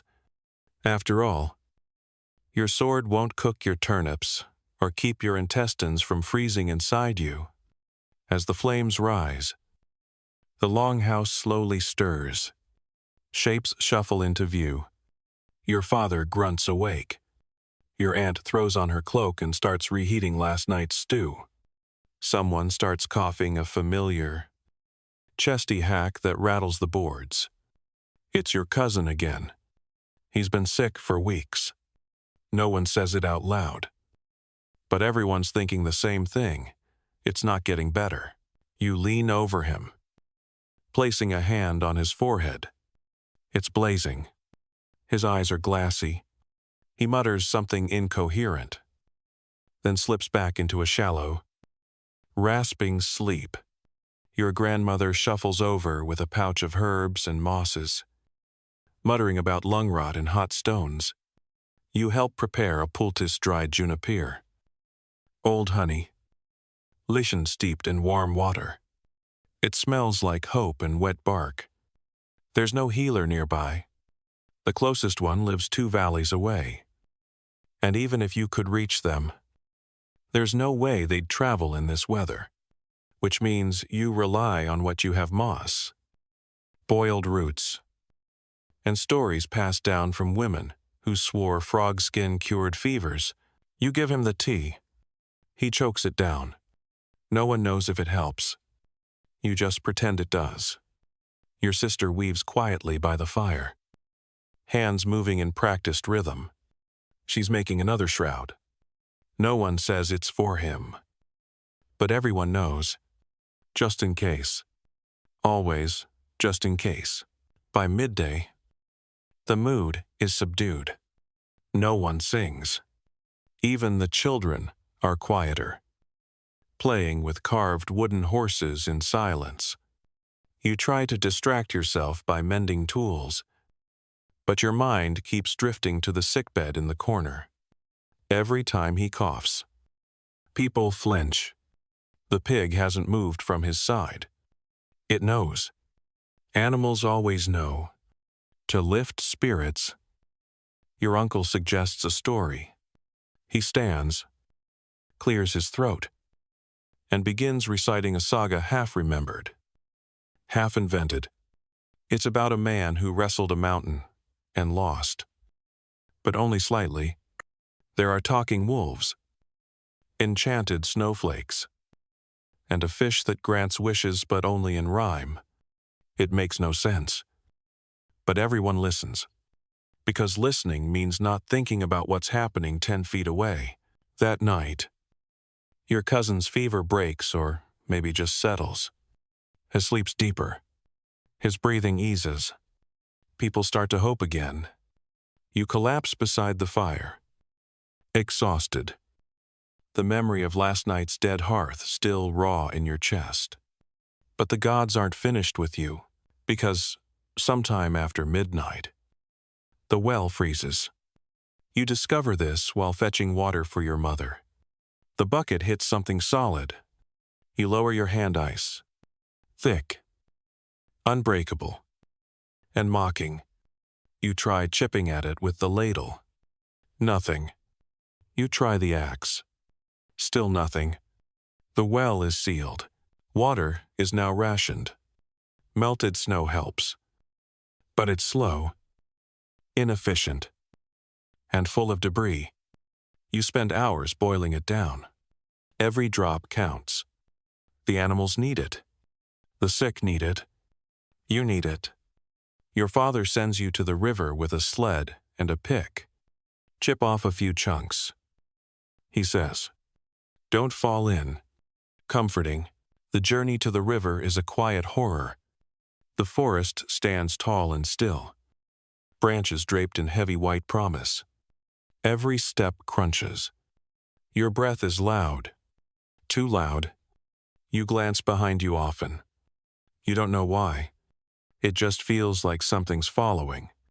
At the riverbank, you drop to your knees and begin hacking at the surface. It's frozen solid. You hammer and chip. Fingers numb. Until finally, a sheet breaks free. You slide it onto the sled. Then, another, and another. Your reward. A sled full of frozen silence, and the sensation that you've aged 10 years in 2 hours. You drag it home with burning thighs and frozen eyebrows. The pig greets you with a grunt. You grunt back. Inside, the mood is lighter. Your cousin is sitting up, sipping broth. The fire is strong. Your brother has fixed the moss seal on the wall. Someone baked flatbread. It's burnt. But who cares? You realize then that Viking winter isn't about conquering the elements. It's about enduring them with the people beside you. The coughing, snoring, goat-bitten people who drive you mad and save your life daily. You curl up near the fire and close your eyes. For now, the fire is burning. The house is warm, and no one's yelling about chickens. You survived another day. The morning begins with an argument about embroidery. Not just any embroidery, that embroidery. The one your aunt's been working on since the first frost? Tucked in the corner, under her candle stub, and her bad attitude. It started off innocent enough, a snowflake pattern. A few charming border knots. But lately, her needle has taken a darker turn. Skeletons, broken shields, a goat being struck by lightning. No one says anything until this morning, when your sister finally points at the cloth and says, "Is that our longhouse?" On fire. The room goes silent. Your aunt looks up. Deadpan. "Art imitate life," she says, then goes right back to stitching flames onto the roof. You sip your broth and pretend this is normal. Because, in a Viking winter longhouse, this is normal. When people are trapped together for months, communication becomes a strange mix of riddles, grunts, and passive-aggressive crafts. Your mother communicates mostly through bread density, if it's flatter than usual. She's annoyed. Your grandmother speaks in proverb. Your sister embroiders tiny skulls into things you're supposed to wear in public. And your aunt, well, she sews her feelings into linen, like a Norse textile therapist. And right now, she has a lot of feelings. The smoke hangs low this morning. The fire's strong. But so is the smell of wet wool, boiled cabbage, and unresolved family tension. You sit near the hearth, sharpening a spoon for no reason. Your brother paces. Your cousin polishes a stone with obsessive dedication. The only one with a clear purpose is your aunt, and her purpose is apparently the emotional destruction of everyone within needle range. Historians still argue whether Viking women used their weaving and embroidery as subtle social commentary or simply as expressions of mood and myth. Judging by the scene on your aunt's cloth, a bear dragging a man into a pit while others watch in disinterest, you're leaning toward the former. The day unfolds slowly. People take turns pretending to be useful. You collect firewood from the covered pile outside. Your uncle patches a hole in the roof with a piece of sled. Someone churns butter with the vigor of a jilted lover. It's all very productive in that cabin fever desperate kind of way. Then comes the gossip. It starts with a whisper. Someone heard from someone who heard from someone that the family 2 valleys over is hiding a barrel of honey. Honey. Actual sweetness. Your eyes widen. Your mouth waters. Your soul lifts for a brief, stupid moment. Maybe we should trade. Your father says, "We've got that extra goat skin." They'd never give it up. Your mother replies, "Not unless they're dying, or planning to." Then your grandmother leans in and whispers, "Maybe we just borrow it." And everyone goes quiet. Because she's only half joking. You spend the afternoon discussing trade routes, possible spies, and the ethics of honey burglary. Your aunt quietly embroiders a new scene, a smiling bear standing beside a jar labeled "Not Yours." You don't ask. Meanwhile, the kids invent a new game called Who's the Draugr? One child hides under a cloak and groans until someone throws a spoon at them. Then they switch. It's disturbingly popular. You suspect they're exercising the same cabin madness. Everyone else is bottling up inside. You try to write. Not something dramatic. Just a runic message on a scrap of wood. You're not sure what it says by the end. But it feels vaguely like a cry for help. Dinner arrives. And with it, more tension. The stew is thinner than ever. And someone forgot to salt it. Your brother accuses your sister of hoarding onions. She responds by braiding his drinking horn into her hair. You have no idea how. She refuses to explain. He sulks for an hour. After dinner, things escalate. Your cousin tells a joke that involves Thor, a snowdrift, and a goat with a suspiciously human scream. No one laughs. He tells it again. Still no laughs. He storms out into the snow for dramatic effect and falls into a drift. You leave him there for 10 minutes to cool off. Literally, back inside. Your aunt adds a small figure into her tapestry, someone face down in snow next to a suspiciously familiar goat. No one mentions it. Everyone notices. Night falls. The longhouse dims. A candle flickers. The goat farts. You try to sleep. But the tension is thick. People shift on their mats with exaggerated sighs. One of the children cries, "I miss the sun." Another whispers, "I miss not smelling my uncle every hour of the day." You finally drift off, only to wake to a strange sound. Stitching. In the dark, you roll over and see your aunt, still at it by candlelight, threading black wool into the shape of a house crumbling beneath an avalanche. She's humming. It's not a cheerful tune. You lie there wondering if she's predicting doom, processing trauma, or just enjoying the drama of it all. Probably all three. By morning, she's asleep, with the tapestry draped over her like a blanket of prophecy. You sip your thin broth and glance at the embroidered images: wolves, bones, falling stars, and a suspiciously smug goat. You don't ask questions anymore. You've eaten moss today. You weren't supposed to. It was technically medicine. But your grandmother said it wasn't working anyway.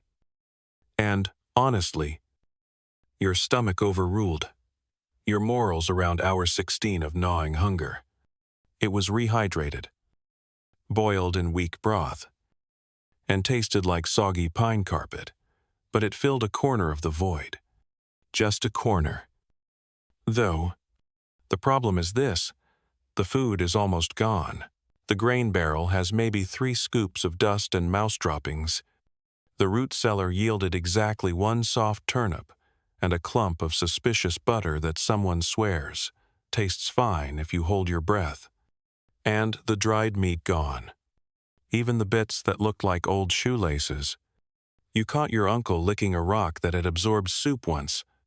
You're not proud, but you asked if it still had flavor. He said maybe.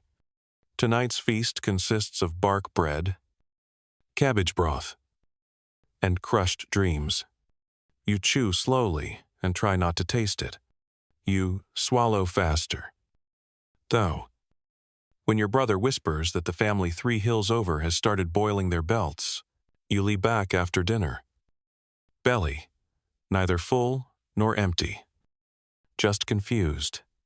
This is the stage of winter, where hunger dulls you. You're not starving yet, but you've forgotten what satisfaction feels like. Your body aches from cold, but more from the endless crouching, howling, scraping. It's as if you're slowly turning to driftwood gray, dry, and splintering. Your cousin announces that she's going to catch a fish with her hands. Everyone laughs. She leaves anyway, barefoot and determined. 20 minutes later, she returns with a frozen trout in her cloak and a wild look in her eye. No one asks how. She refuses to blink for the rest of the evening. The fish is a miracle. It's shared, obviously cut into thin slices and floated in weak broth. Everyone agrees it's the best meal of the month. Someone proposes naming the fish. Einar says, your grandmother. After your grandfather. He was hard to catch and full of bones. 2. Historians still argue whether Vikings used bark and bread as a famine food or a regular supplement to extend flour. You can't weigh in academically, but you do know that it tastes like disappointment soaked in splinters, and that you'll never look at a birch tree the same way again. The livestock are getting lean. The cow gives less milk each day. The goats complain constantly. Even the pig, that insatiable mound of muscle and appetite, has stopped rooting around for scraps. You see it eyeing your cloak. You eye it back. You find yourself daydreaming about food. Not just meals, textures, colors, smells. A warm loaf, a dripping leg of lamb, a crisp apple that isn't half-rotted and whispering fungus secrets to your tongue. You remember once having honey, a smear on warm cheese. You almost cry. Food scarcity brings out strange behavior. Your aunt catches your sister gnawing on a candle. Your father licks the condensation off the inside of a cold bucket. The youngest child tries to trade a carved horse for 1 spoonful of butter. The horse has 3 legs and a face, like a haunted turnip. The trade is accepted. Someone brings out the emergency seal fat. It's ancient, rendered last summer, and hidden in a jar beneath the floorboards. You open it and immediately wish you hadn't. The smell is indescribable, partly meat, partly regret, partly dead dreams, but it burns well. And, after some debate, someone spreads a tiny bit on a cracker made from leftover porridge. It's edible, technically, to distract yourselves. You play games, riddle contests, spinning battles, a strange activity involving dried beans and dramatic slapping. One child invents a song about soup. It has only 2 notes and 30 verses. You consider exile, but decide against it. Too cold. As the wind howls outside and the rafters creak, you wonder how other longhouses are faring. Some worse. Some better. You know this. You've heard stories of cannibalism usually whispered. Half-laughed. Quickly denied. That only happens far north. People say. You nod and pretend your family wouldn't do the same. You hope you're right. Your grandmother breaks the tension, by reciting a saga. This one's about a feast naturally. A magical goat who cooks itself nightly and regenerates by morning. Everyone drools. Someone asks if that goat exists now. She says, "Maybe." Eyes flicker toward the corner. Your family goat shifts nervously. You sleep that night with a strange, aching clarity. Hunger sharpens your dreams. You see piles of golden bread. You see butter dripping from a silver knife. You wake, chewing your own sleeve. The next morning, your father organizes a foraging party. There's a chance slim, but real, that something edible might be found near the forest edge. Lichen, frozen berries, desperate rabbits. You go, bundled thick in furs. Exe in hunt. The snow is deep. The silence is deeper. You walk for hours. Your breath comes in wheezing clouds. Your fingers sting. But you find things. Not much, but enough. A cluster of crowberries. Shriveled and black. Some nettles under the snow. A half-dead squirrel that died staring at the sky. You take it all. Winter has no pride. You return triumphant. The stew that night is warm and vaguely fruity. You don't ask what's in it. You just chew slowly, savoring every strange, spiced mouthful. You look around at your family chapped faces, cracked lips, eyes hollow but still bright, and realize this is what a feast looks like now. A handful of berries, a squirrel, a shared bowl, and somehow, that's enough. You've never been more excited to see a log wearing a hat. That's what Yule has become now, an excuse to put wool caps on firewood and pretend it's festive. Your youngest cousin has named hers Thorbjörn. She sings to it. The goat tries to eat it. It's easily the most exciting thing that's happened all week. Yes, it's Yule. That magical time of year when everyone pretends to be cheerful, despite starvation. Snowdrifts taller than your cow, and the looming dread that the sun might never return. The longhouse smells like smoke and hope. The fire's been fed triple, and the animals have been kicked a few feet back to make room for festivities. Even the pig has been brushed. A little. Yule is supposed to be a celebration of light. In the darkest time, 12 nights of food, drink, and ritual. You're pretty sure that last one is why someone's hanging dried fish over the door to scare away spirits. It's working. The smell alone could repel ghosts, neighbors, and marriage proposals. This morning, you help prepare the feast, or what passes for one. Everyone digs into the emergency stash. There's a single slab of smoked reindeer, 3 shriveled apples, and a wheel of cheese that's older than the baby chewing on it. Your mother peels turnips like she's handling gold. Your sister is carving decorations into bread that's mostly sawdust. You string bits of dyed wool along the rafters. It almost looks festive. If you squint, a lot. Then comes the goat. Every proper Viking Yule has a Yule goat. It symbolizes protection and mischief and possibly fertility, depending on which elder you ask. Yours is made of straw, tied with red yarn, and looks about as protective as a pile of hay, with low self-esteem. Your cousin insists it needs a ritual burning. You tell her no. She lights it anyway. Schausing Suis. The straw ignites. The pig panics. The goat eats part of the table. You manage to smother the flames with a stew-soaked cloak.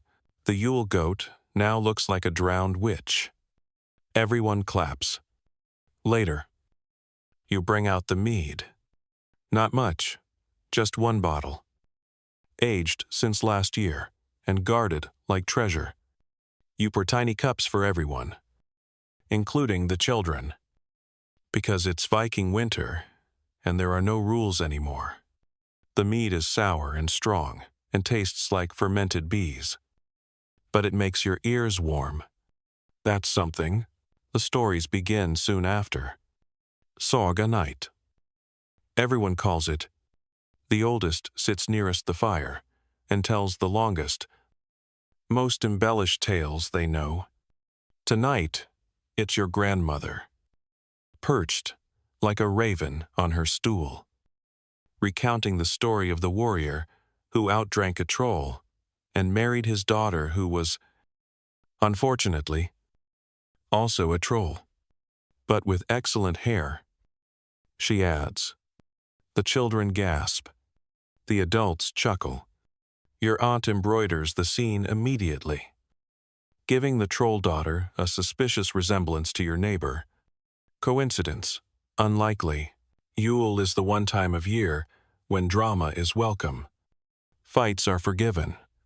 Sins are cleansed through laughter, firelight, and far too much pickled fish. People sing. Badly. Your uncle tries to juggle wooden spoons. He drops all three on the pig, who retaliates by flipping his bowl. You nearly choke laughing. You step outside for air and blink against the snow. The sky above is black, but there's a shimmer aurora, faint and pale, dancing like silk across the heavens. You suck in a deep breath.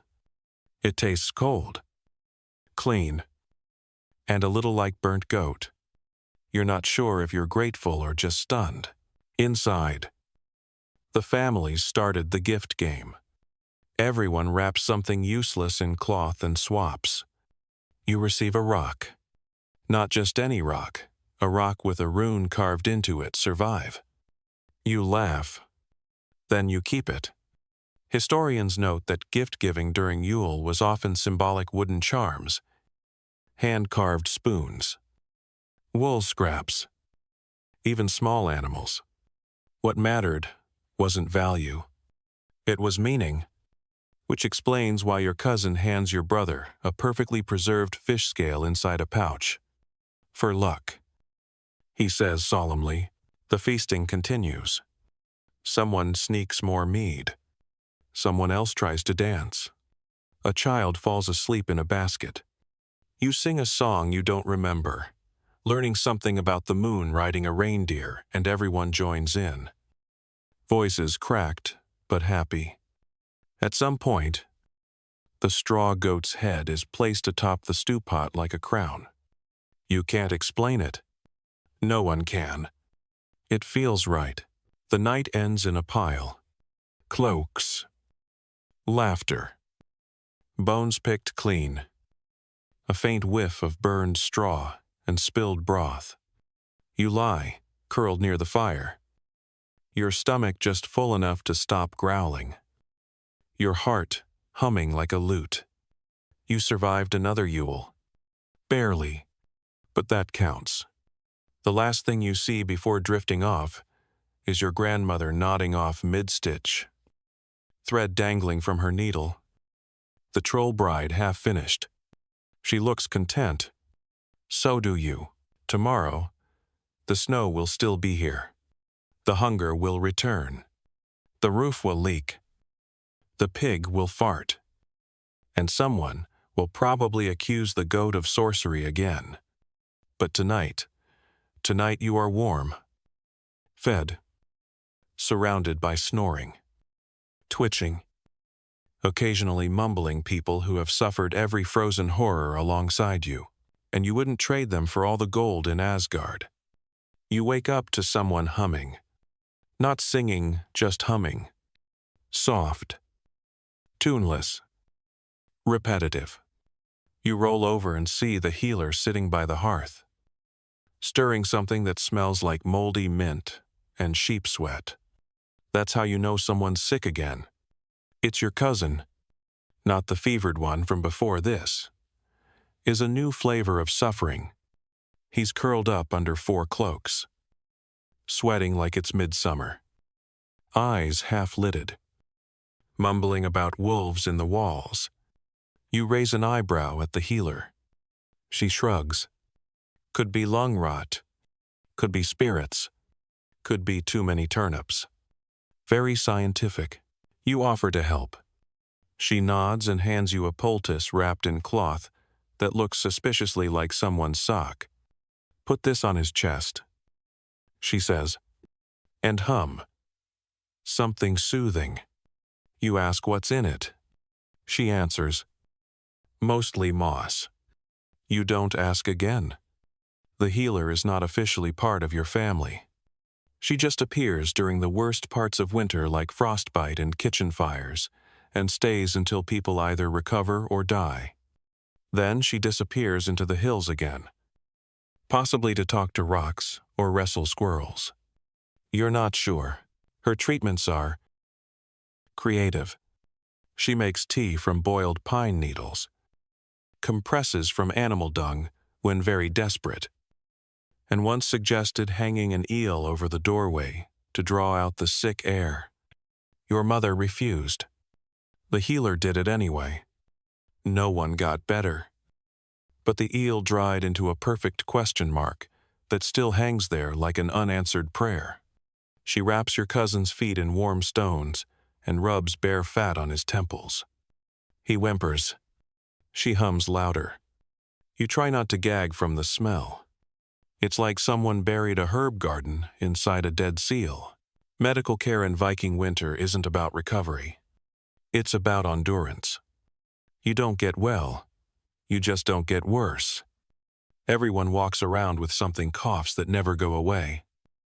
Knees that creak. Skin that splits. Eyes that blur. You're either getting sick, fighting it off, or adapting to your new normal. Your grandmother pulls out an old remedy, a frog, dried and flattened, which she drops into boiling water with a nod. For strength, she mutters. You stare at her? She stares back. You blink first. The healer spends the afternoon clanking around your house like a one-woman storm. She checks the cow's gums, the pig's ears, your sister's spine, and your uncle's general aura. You're fine, she says. But your soul's crooked. He thanks her. You fetch snow to melt. You chop wood for the sauna fire. Yes, the sauna, your one luxury, every few weeks. The longhouse is cleared, the sauna stoked, and the whole family takes turns, sitting in steam and sweat, praying the heat kills whatever's crawling inside them. Today's the day. You help light the stones, adding birch bark and old sheep droppings for extra heat. When it's ready, you strip to your linen and step into the dim chamber. It's hot, blissfully, painfully hot. You feel your skin thawing, your joints melting. You pour water over the stones and they hiss like angry cats. Your mother throws in juniper branches. Your brother accidentally sings. Your grandmother tells a story about a sauna spirit who strangles people who speak too loudly. You go silent. After the steam, you roll in snow. It burns like fire. You scream a little, then laugh, then scream again. Your skin steams. Your mind clears. You feel almost human. You return to the longhouse, half alive, wrapped in cloaks, hair steaming, heart thumping. You're handed broth. You drink it without question. You sit by the fire and breathe in wood smoke and lard. Your cousin is still sick, but sleeping. The healer's concoction may have worked, or he's just exhausted from sweating out whatever was haunting him. Either way, he hasn't mentioned wolves in hours. That night, you help the healer pack her bag. She doesn't speak much, just nods. She adds a bundle of herbs, a rabbit skull, And your aunt's old spoon. When you ask why the spoon, she shrugs and says, "It's lucky." You don't argue. She leaves before dawn, vanishing into the snow like she was never here. She'll return when the next disaster strikes. As always, possibly with more moss, definitely with more frog parts. You settle near the fire again. Your fingers ache. Your back hurts. You might be catching the same sickness. But for now, you're warm. Your cousin is breathing evenly. The eel still hangs above the door, gently turning in the breeze. You whisper a thank you to the moss, the stones, the healer, the frog, just in case. You've just lost a tooth, not through violence, or even during a glorious, saga-worthy accident. It simply fell out. One moment, you're gnawing on a piece of bark bread that tastes like the bottom of a shoe. And the next pop, there it is, sitting on your tongue like a smooth little pebble of humiliation. You spit it discreetly into your palm. It's a molar, not one of the good ones.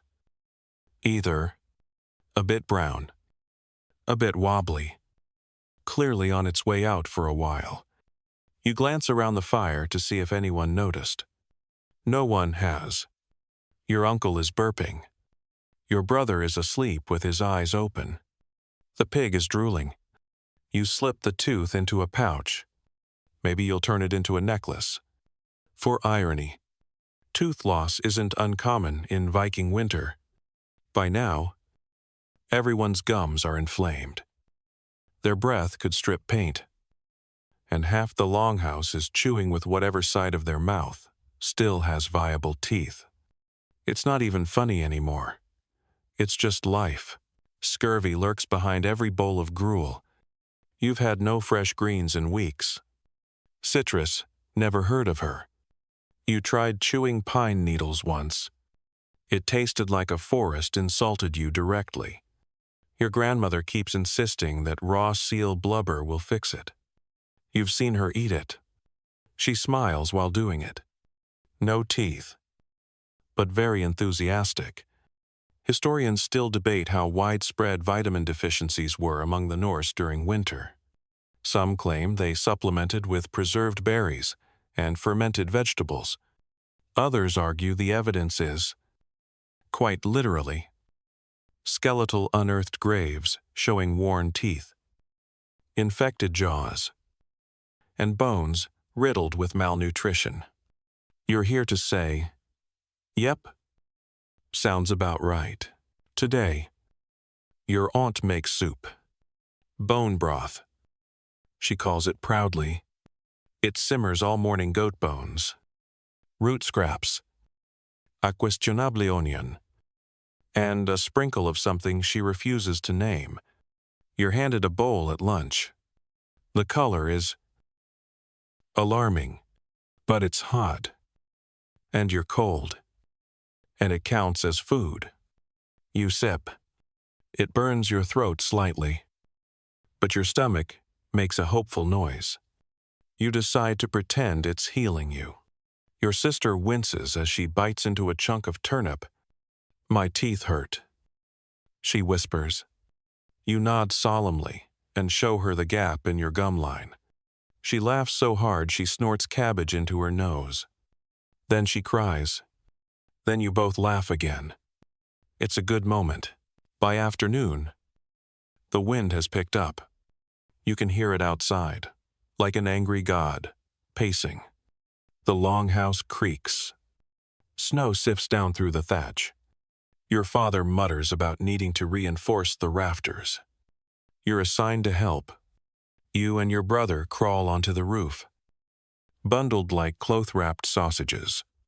The snow up here is hip-deep and hides slippery ice like traps laid by Loki himself. You inch across the beams, tightening ropes and stuffing moss into gaps. Praying, the wind doesn't pick up mid-task and blow you into the next saga. He slips once. You grab him. Neither of you says a word. You just nod and keep working. Back inside. Your grandmother is rubbing goose fat onto her knees. She offers you some. You decline. She insists. You relent. Now you smell like poultry and regret. But your joints do feel warmer. You file that away under desperate but effective. As night falls, the longhouse glows with a sullen warmth. Someone's added extra peat to the fire. You curl near it, holding a cloth against your cheek. Your jaw is throbbing now, not just missing toothache full. Deep, pulsing discomfort. You hope it's not an abscess. Your grandmother says to sleep on the side of your head that hurts, so the bad spirits can drain out. You try.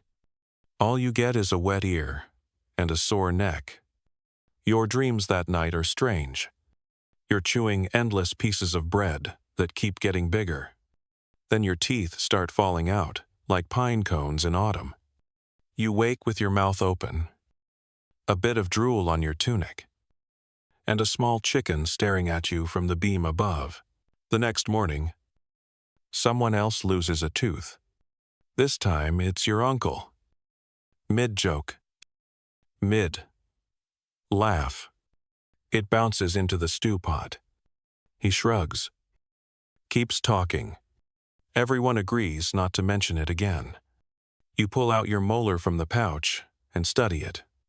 It's yellowed, cracked, and very much part of a fading body. But it's also proof you're surviving. Even if you're falling apart, later that day, you gather with others to prepare more moss tea. The healer taught you the mix, pine resin, Driedlichen, crushed berry skin, if you can find it. It doesn't taste good. Nothing does. But it soothes the throat, maybe delays the inevitable. You sip it slowly. The fire crackles. The wind groans. Goat sneezes. You're down one tooth. Your gums are angry. But you're still here. Still chewing carefully. Slowly on life. And really, that's something. It starts with a dream. You're walking through snow, so deep it comes up to your chest. And yet you don't sink. There's no pain. No, cold. Just light. A strange, golden glow pulsing through the trees. You reach for it, and something answers, not a voice. Exactly. But a presence. Then you wake up, sweating under a pile of cloaks and sheep. Your mouth dry. Your heart thudding like you ran to Asgard and back. It's the fourth night this week you've dreamed of glowing animals. You're not alone. At breakfast, if you can call dried turnip shavings. In broth breakfast, your brother mentions he saw a white fox in his dream. It spoke. He says, in riddles. Your cousin mumbles that her blanket moved on its own. Someone else says they woke up to find snow inside their boots. Even though the boots were under the bed, no one laughs anymore when people talk like this. The long dark does something to the mind, especially this deep into winter.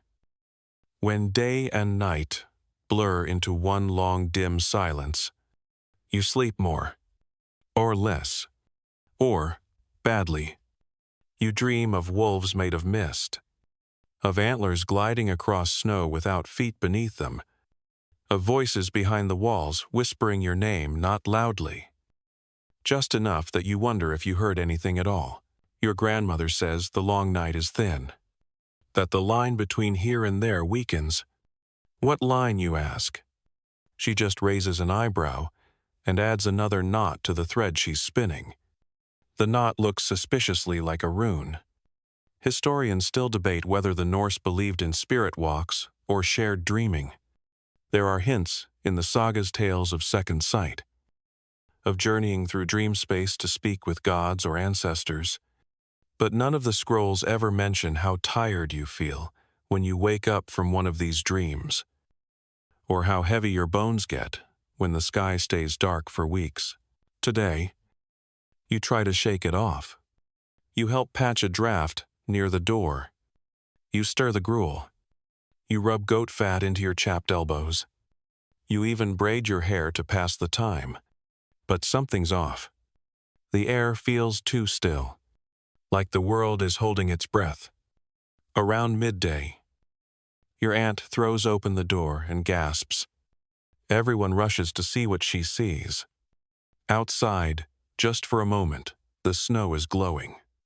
Not reflecting light. Glowing. It pulses underfoot. A faint blue shimmer like fireflies trapped beneath the crust. Then it stops. Nothing but white again. No one speaks. The pig sneezes. That night, your dreams are worse. You're walking through a forest of ice trees, and every branch has a face. Some are smiling. Some are not. One opens its mouth and swallows you whole. You wake up screaming. The goat screams too. Possibly in sympathy, your grandmother burns herbs in the hearth. Sage. Juniper. Something that smells like pickled moss. She chants quietly, in a tongue you don't recognize. Your cousin draws runes in the ash with a chicken bone. Your brother carves protective symbols onto the doorframe. Everyone's just doing things now. Things to keep things out. You find your sister writing on a wooden tablet. It's not a letter. It's a story, her dream. Written down in trembling hand, a shadow walking across the ceiling. Eyes that glowed from the snow. A voice that said, "Spring will cost you." You sit beside her. Add your dream too. Together. You create a pile of fear on birchwood panels, tucked beneath your sleeping mats, like bedtime charms. The longhouse gets quiet over the next few days. People still eat. Still scratch at lice. Still mutter when the goat steals firewood. But there's less singing. Less storytelling. Less fighting. Even. Everyone's waiting. For what? No one's sure. One night, your cousin disappears. Not permanently. Just for a few hours. He returns just before dawn. Eyes wide. Arms scratched. Barefoot. Says he followed the lights. They called to me. He whispers. They danced like flames in the air. I thought it was the gods. You ask what he saw. He doesn't answer. He doesn't sleep for 2 days. After that, rules change. No one leaves after dusk. Candles are kept lit longer. Runes are carved into every beam. Even the pig gets a charm braided into its tail. Just in case, you try to stay sane. You clean the floor with pine branches. You help your aunt stitch herbs into your pillow. You sharpen your spoon. You're very protective of that spoon. But every night the dreams return, stranger and stronger. The faces come closer.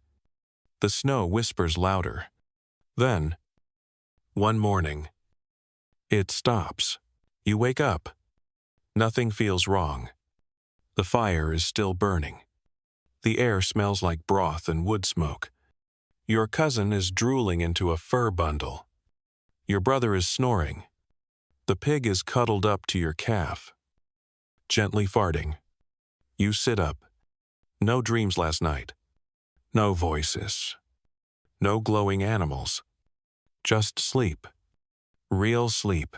You go outside and the sky is still dark. But something has shifted. The wind feels different, less sharp. More gentle. There are no shadows moving across the snow. Just you. Just winter. Plain. Brutal. Blessedly quiet winter. You breathe in deeply. It hurts your lungs. But in a good way. For the first time in weeks, You don't feel watched. You just feel tired. The goat follows you back inside. You don't mind. The storm hits without warning.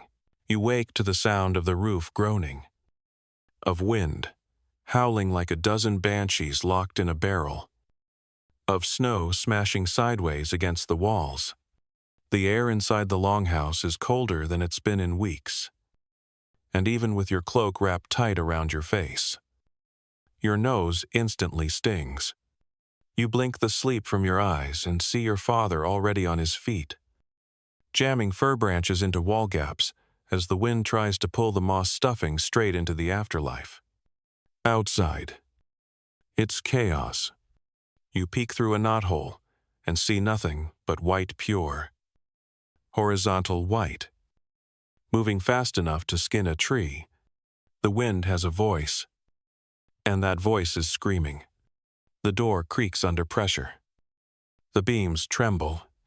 The pig tries to wedge itself under your sleeping mat. It fails. Loudly, you throw another armload of wood on the hearth. Sparks fly like tiny warriors flung into battle. The fire roars in protest, fighting back the cold that seeps in like poison through every crack. Your brother's already dragging the water buckets closer. Everyone moves with grim determination. You've done this before. You'll do it again. Or you won't. Storms like this don't come often. But when they do you hunker down and hope your ancestors are in a good mood? Last year, 3 houses in the village collapsed under snow weight. The year before, someone was buried alive while trying to fetch firewood. They say his ghost still knocks on doors when the wind's right. Historians still argue whether Viking longhouses were built to truly withstand such storms, or if they simply endured by sheer stubbornness. From your current position, crammed between 2 goats and a panicking cousin, you're inclined to believe in stubbornness. As the storm rages, the longhouse becomes a ship in a stormless sea.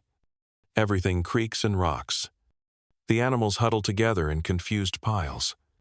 Children cling to mothers. Your grandmother calmly grates dried cheese over a bowl like nothing's happening. She's seen worse.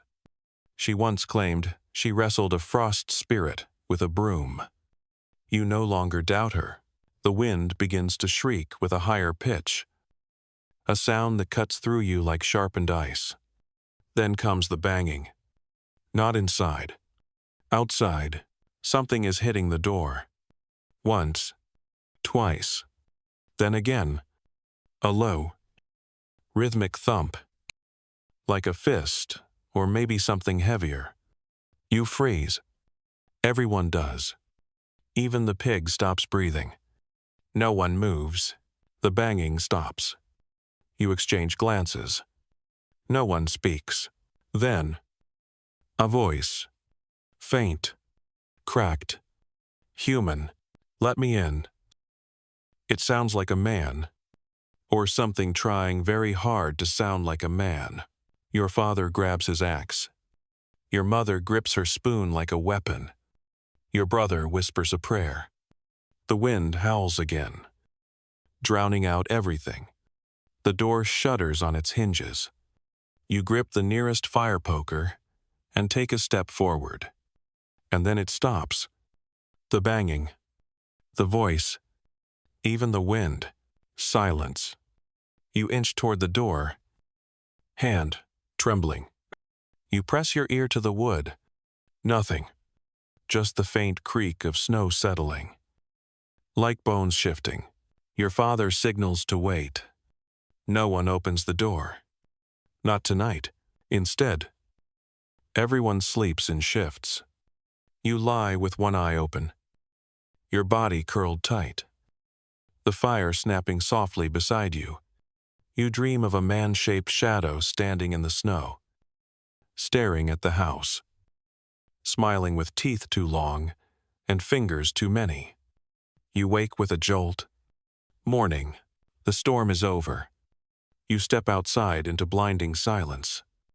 The snow is deeper than you've ever seen. It's drifted halfway up the walls, curling over the roof like frosting. Trees have bowed under the weight. The sky is pale, empty, exhausted. You look for tracks. There are none, just smooth, untouched snow stretching in every direction. You return inside. Colder than before. Life resumes slowly. Someone clears the chimney. Someone else checks the goats. The chickens lay exactly one egg. It's celebrated like a miracle. You eat breakfast lukewarm broth and flatbread, and pretend it tastes like honeyed oats. The pig is oddly quiet. By midday, someone finds the chimney cap has fallen. It explains the smoke buildup. It also means another trip to the roof. You draw the short stick. Up you go. Boots tied tight. Breath huffing like steam. The roof is slippery. You move slowly. From up here, the village looks buried. Smoke curls from half a dozen rooftops. The rest, still, silent, maybe empty. In the distance, you see something. A figure, no. A stump. You blink. It's gone. That night. Your family gathers close to the fire. Someone tells a story about the spirit of snowstorms, a wandering hunter who knocks to test your warmth. If you answer, he takes it. If you ignore him, he moves on. No one mentions the banging. No one mentions the voice. You don't sleep well. You lie awake, listening to the wind. It's soft now, almost gentle, but behind it, under it, you swear. You hear something else, breathing. Not yours. Not the pig's, something slower, patient. You close your eyes and tell yourself it's the fire. The goat snores beside you. The shadows on the wall stretch long. You've survived the worst storm yet. Maybe. You've started counting bones. Not for any spiritual reason, just to keep your hands busy. There's a small pile beside you now, fish vertebrae. Chicken knuckles. A bit of goat. And one that might be human if you squint and let your imagination run wild. You thread them on sinew and pretend it's jewelry. Everyone pretends things now. Pretending gets you through. The sun returned today. Barely. A pales lice. Low on the horizon. Bleeding yellow behind gray clouds for exactly 47 minutes. Your sister wept openly. Your cousin saluted it with his half-frozen mitten. You just stood there, squinting, letting the light sting your retinas like a happy punishment. You survived the storm, and now you begin the final trial, outlasting the wait for spring. It's not over. Of course, the snow still blankets the earth in thick, silent miles. The rivers are frozen. The forest is dead quiet. But the worst is passing. You think? You hope. The roof stopped groaning at night. The fire doesn't need to be fed every 10 minutes. And no one's hallucinated glowing reindeer in 3 whole days. Progress. Food is still tight. But the rhythm has changed. There's a strange energy now. People wake earlier. Move more. Talk louder. The longhouse smells slightly less like boiled sadness. Someone even combed the pig. She looks offended, but radiant. Your grandmother declares it's time to scratch the bone wall. You follow her outside. Around the back of the house, where a smooth slab of stone stands upright, half covered in snow. She hands you a deer bone sharpened to a point. 1 mark for every day survived. She says, you etch a new line beside hundreds of others. Some faded. Some chipped. Each one a tally. A promise. You run your hand over the grooves. Your name isn't on any of them. If you had died, someone else would have scratched one on your behalf. But you didn't. Not yet. Back inside. Your brother has begun reshaping his axe handle. Not out of necessity, just habit. He sands it smooth with a rock and sings under his breath. You've never heard him sing before. It's terrible, but it's hopeful. Your cousin finds a jar of dried apples someone thought was empty. The celebration is instant and irrational. Each person gets one slice. You chew it like it's the last food on earth, which it might as well be. It tastes like autumn. You almost cry. Later, your father opens the shutters. Not fully just a crack. A sliver of air and light. It's enough. The children gather near it like cats, blinking into the glow. Noses pressed to the wood. There's a bird. One whispers. No one sees it but her. No one argues. You sit near the fire and begin sewing. Not for need, just to feel fabric between your fingers. The cloth is stiff. The thread frays. And the needle bites you twice. But you don't stop. You stitch a sun, a fish, a boot. You stitch yourself laughing. Even if it's just a crooked shape with too many teeth. Historians still argue whether Viking communities engaged in ritual as winter-ended ceremonies, feast days, or offerings to gods of renewal. Here, the ritual is quieter, warming stones, brushing the cow, airing out the straw mats, whispering jokes that don't quite land, but still get smiles. These are the prayers now. Your sister braids your hair while you peel bark to patch a draft. You say nothing, but her fingers move with purpose. She weaves small charms into the strands, bits of thread, dried herbs, tiny bones. For luck, for spring, for survival. Night comes, but it's gentler. The wind doesn't scream anymore. It just talks, low and tired. You lie down on your mat and wrap the goatskin cloak tighter, feeling each breath of warm air as a blessing. The pig is underfoot. The children are snoring. Someone is humming again. You stare at the ceiling and think about the days ahead. You'll need to dig out the barn, sharpen the plow, check the sled runners. The first thaw will turn the world to mud. The second will flood the river. The third might bring flowers. Or wolves. Possibly both. You close your eyes and let the quiet settle. The fire crackles. The logs pop. A feather floats down from the rafters, caught in the updraft. You reach out and catch it between your fingers. Soft. Real. The snow will melt. The animals will graze. The fjord will groan, crack, and finally breathe again. You just need to hold on a little longer. You don't remember falling asleep. But when you wake, the longhouse feels different. Lighter. Warmer. For a terrifying moment, you wonder if you've died in your sleep and been spirited away to Valhalla's least exciting corner, one where goats still fart and broth still tastes like regret. But no. You're here, alive, just less frozen than usual. The pig is on your feet again. You forgive her. She's warm and hasn't screamed in her sleep in 2 nights. Which is more than you can say for your cousin. You sit up, stretch, and pause. There's sound outside.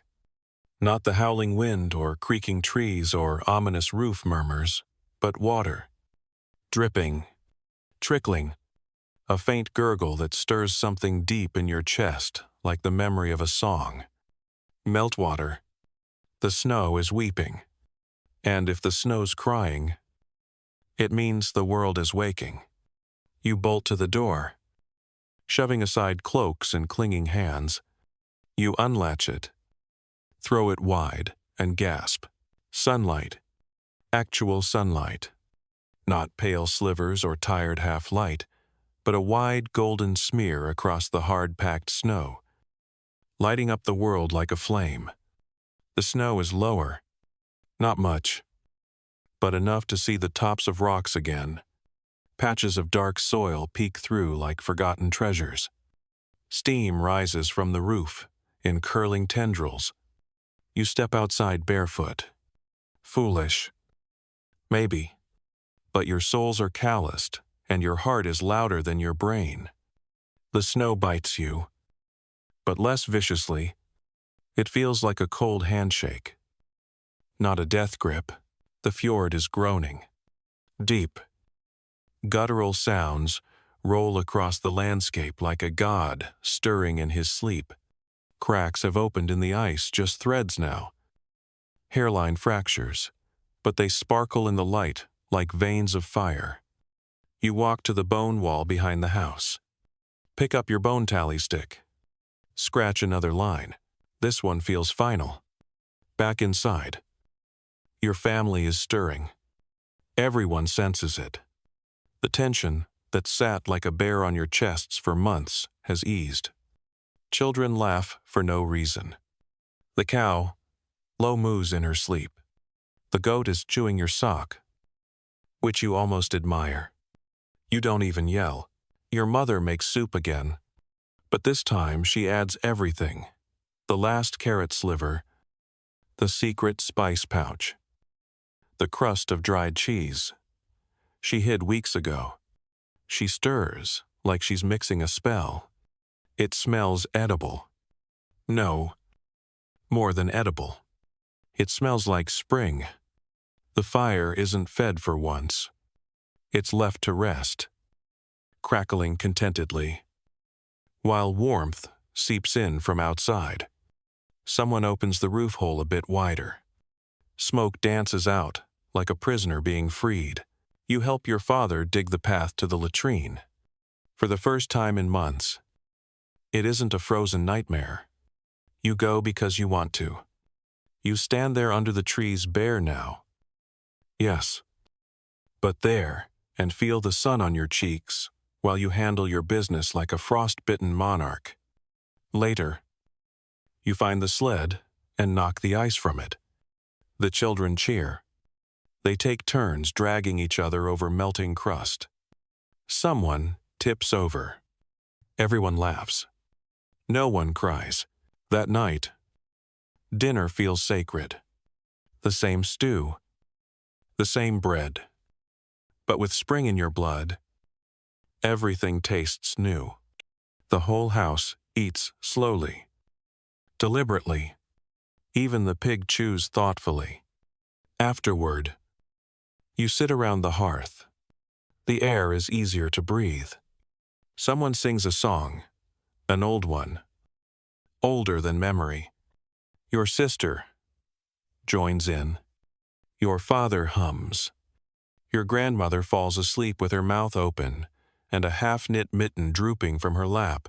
You look around. Cracked lips, chapped cheeks, clothes worn thin, hair tangled, teeth missing, but alive. You're all alive. You fall asleep, smiling. You dream of green grass, warm winds, and rivers moving fast again, of boats gliding over water, of laughter echoing through forests, of honey, apples, fresh bread. You dream of spring. Word count 1. 481. Wind. Down 300 words. The snow melts slowly at first, like a secret thaw whispered between the trees. The frost shrinks back, inch by inch, revealing patches of soil so dark they seem to pulse with life. Birds return, not all at once, but in cautious bursts of feathers and song, testing the air as if it might still bite. They land on fence posts, on thawed branches, on rooftops that remember warmth. The longhouse, once wrapped in silence, hums again, not with survival, but with living, with plans, with breath that doesn't fog. People move differently now, still wrapped in wool and leather, but lighter, as if the cold has unhooked its claws at last. Outside, the fjord cracks open, slow and loud, like the sky giving birth to water. You watch from the edge, listening to the ice surrender. No boats yet, but soon, very soon, you return home and sit by the hearth, still burning, but no longer in defiance. Just for comfort now. You close your eyes. The smoke doesn't sting. The shadows don't whisper. The wind, when it comes, sounds almost like a lullaby. You lay back, curled in a cloak that smells more like straw than sweat, and drift into a sleep without teeth falling out, without goats chewing your hair, without Draugr knocking on the door. You sleep because you can, because you made it. And the world is waiting. Sweet dreams.